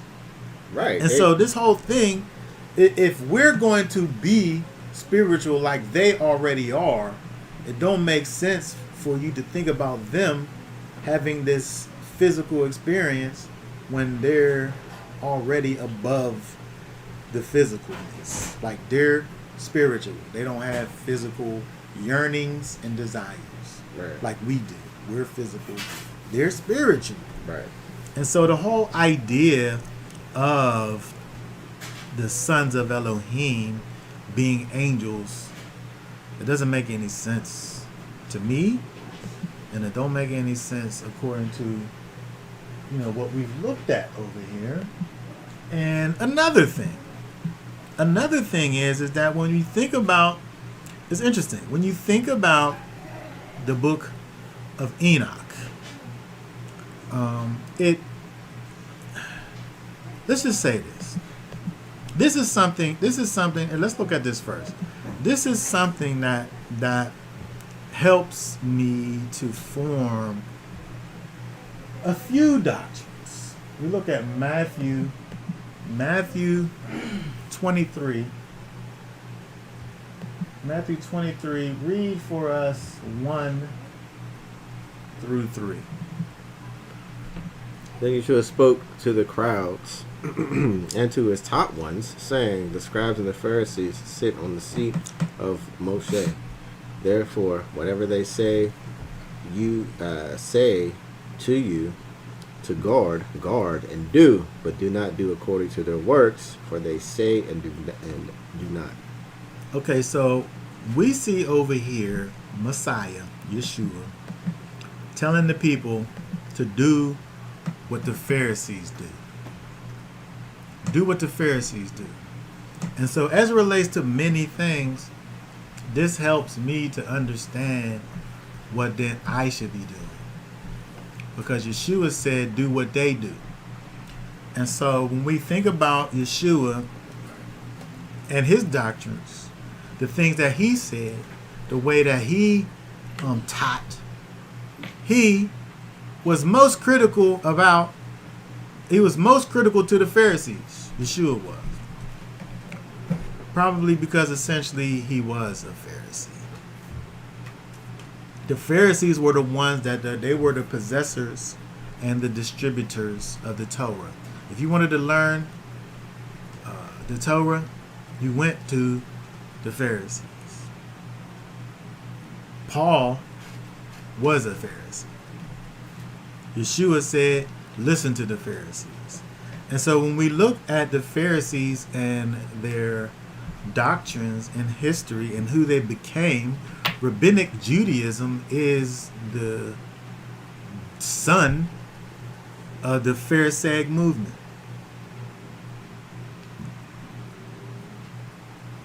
When we look at the Hebrew Bible, when we look at the Masoretic text, when we look at the Septuagint, when we look at the Samaritan Bible, all these things don't contain the Book of Enoch.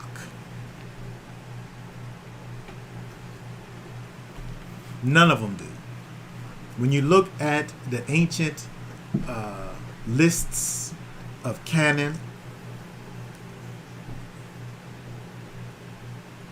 that are connected to these people who can be classified as Pharisees, who morphed into the rabbinic thoughts, the Book of Enoch was not part of the list. It didn't make the cut.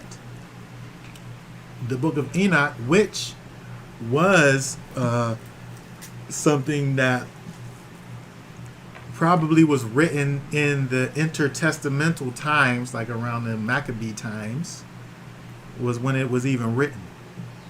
And so, then the only place where it was found was over there in the Qumran, in the caves, with the people who weren't with the Pharisees. They did other things over there. So the Pharisees and them, they had a lunar calendar, which is why I look at the lunar calendar. The Pharisees looked at the first crescent, which is why I look at the first crescent. But the Qumran community, the Essenes and them, they had a solar calendar. They didn't do what the Pharisees did, even though Yeshua said, do what the Pharisees do.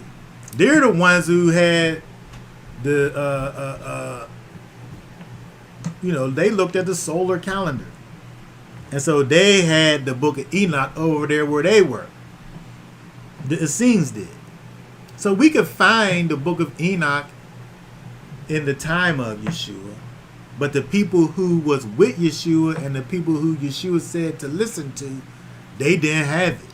They didn't count it as scripture. When they talked about scripture, they talked about the prophets, which is the prophets that you got in your Bible, and they talked about Moses, the 5 books of Moses, and the books that we have in our Bible is the canon that those people had, that Yeshua walked around with. And so, when you do some history, you understand that, yes, that book existed, but the people who were supposed to have been listening to, the Pharisees, who Yeshua told us to listen to, the Pharisees, they didn't abide by that book.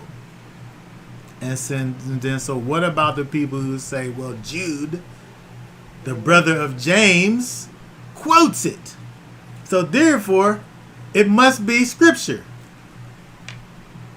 Well, the problem with that thought process is that Paul quotes some pagan philosopher in Acts chapter 17.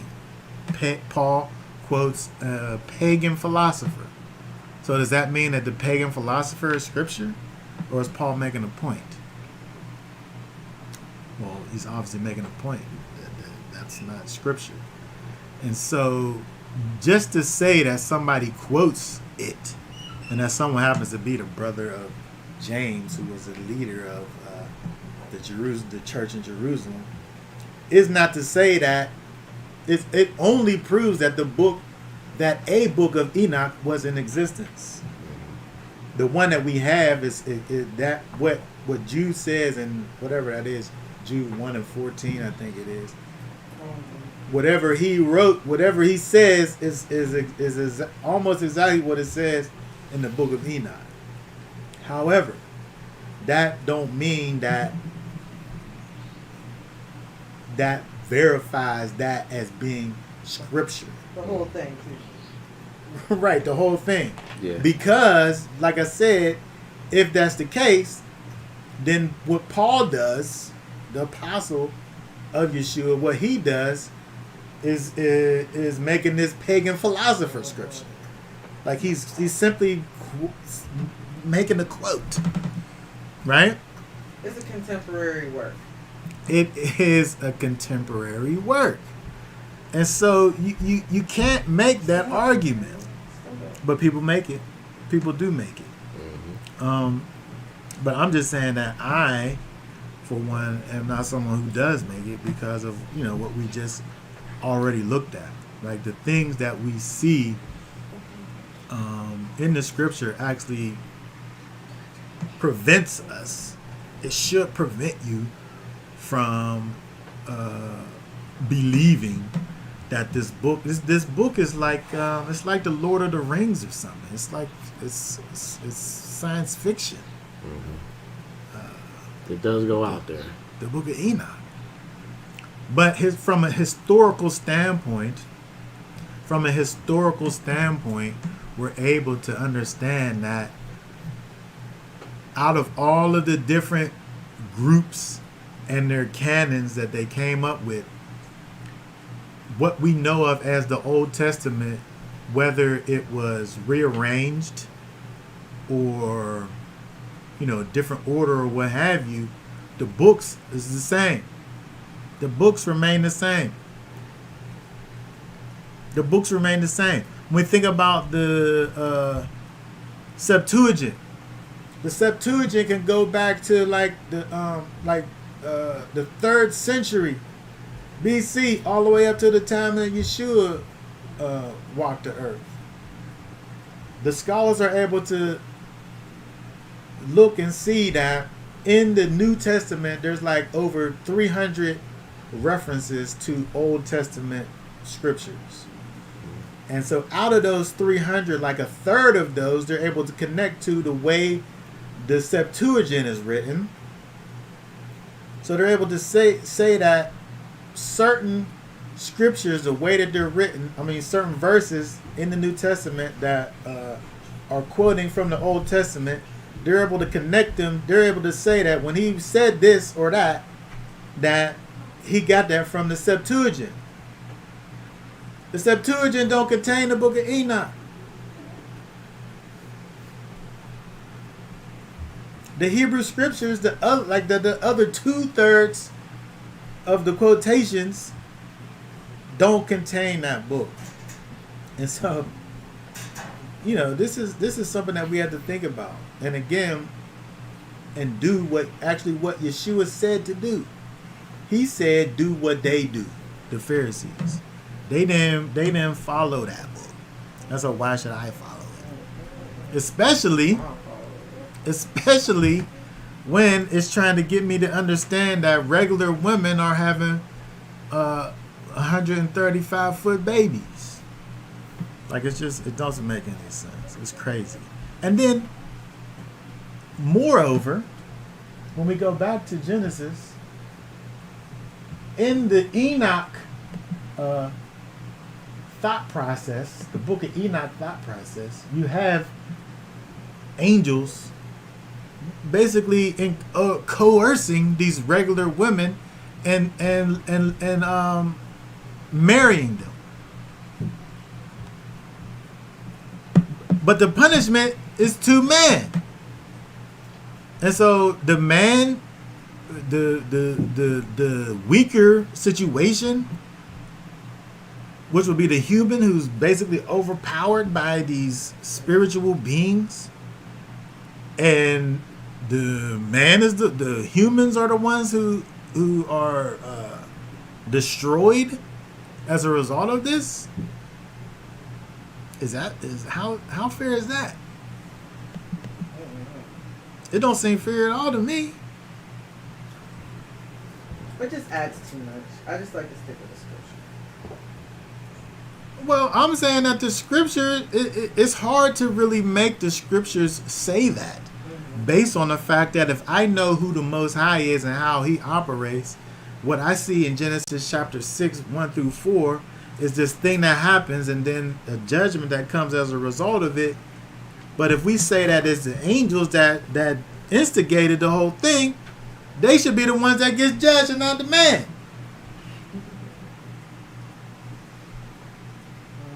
But if we just think about this as human beings, Yeah. now it makes more sense. Because it's all human beings, it's righteous ones and it's wicked ones. They're joined together, and the wicked ones corrupt the righteous ones just like they always do. This is the status quo of the Bible. This is what happens.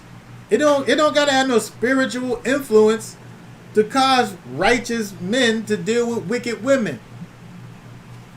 It's just gonna happen naturally. That's what happens. It happened here, and it happens after here, all throughout the scriptures.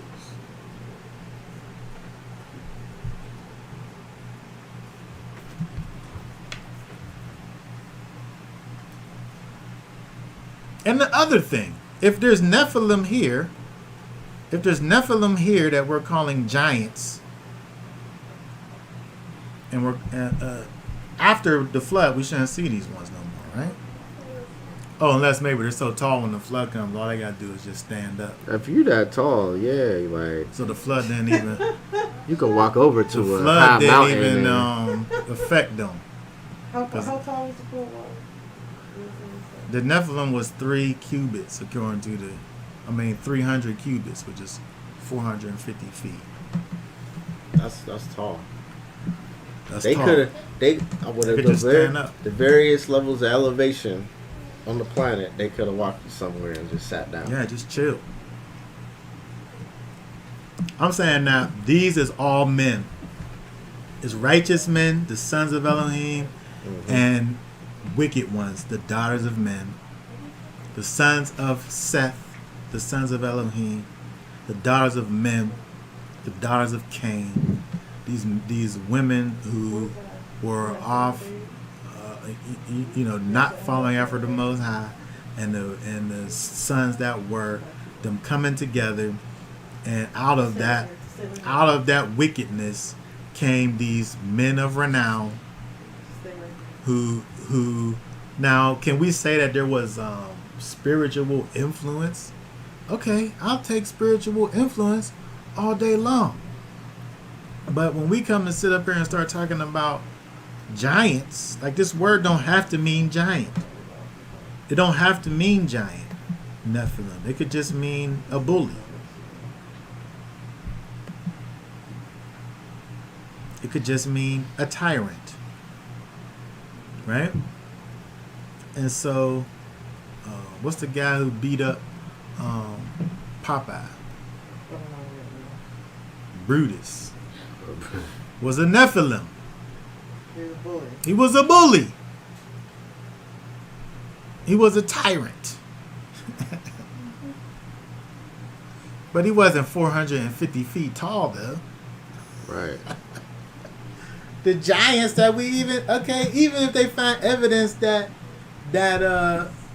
Goliath, they was finding people that's 10 feet tall. 10 feet's believable. That's pretty tall. But it's not 450 feet, though. That's craziness to me. I can't understand it. Okay? So I'm just saying that when we look at this over here, this is about man going to the extreme of wickedness, which, by the way, we're there again. We're at this place again. Right? Where as it says in verse 5, the wickedness of man is great in the earth, and every inclination of the thoughts of his heart was only evil continually. Everywhere I look is nothing but wickedness all over the place. That's how we know that this thing is about to be done. Yeah. Because he did the same thing over here with the flood. He did the same thing over there with Sodom and Gomorrah. And he going to do the same thing over here with this place. Because every inclination, everywhere you look, it's just wickedness for no reason. Yeah. It's wickedness just for wickedness' sake that we have going on in this world today. Yeah. And it don't have nothing to do with, giants. But it has everything to do with the cold, dead, wicked hearts of man. Just like it always. This has always been the situation. The further away you get from the Most High, the I don't know how you become more dead, but the more lifeless you become. And this is what we have over here with in this world that we live in, even to this day, where every thought and imagination is only evil always.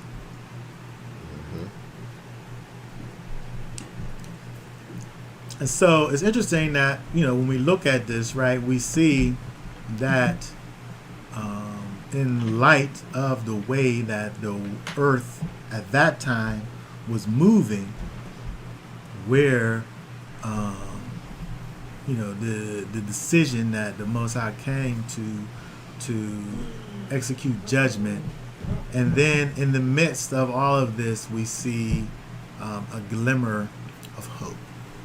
Right, all of this is going on, but Noah found favor in the eyes of Yahweh. There's this glimmer of light in the midst of all of this wickedness.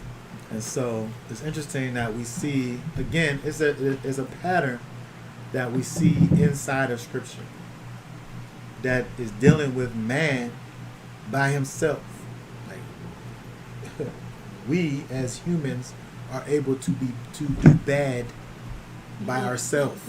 Mm-hmm. We don't need these other things in order to make us do this or that, because inside of us, inside of our own carnality and our own selfishness, we're able to produce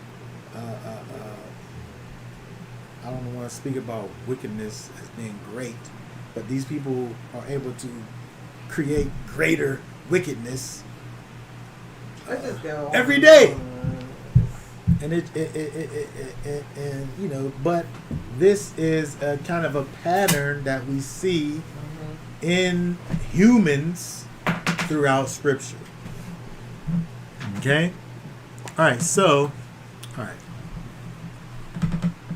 All right, that being said, we'll talk more about Noah on next week's portion.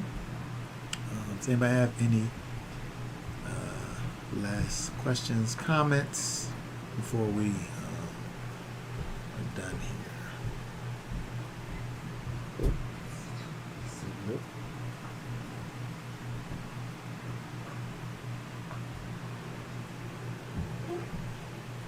Okay, very good. Okay, so that being said, this will be done for now.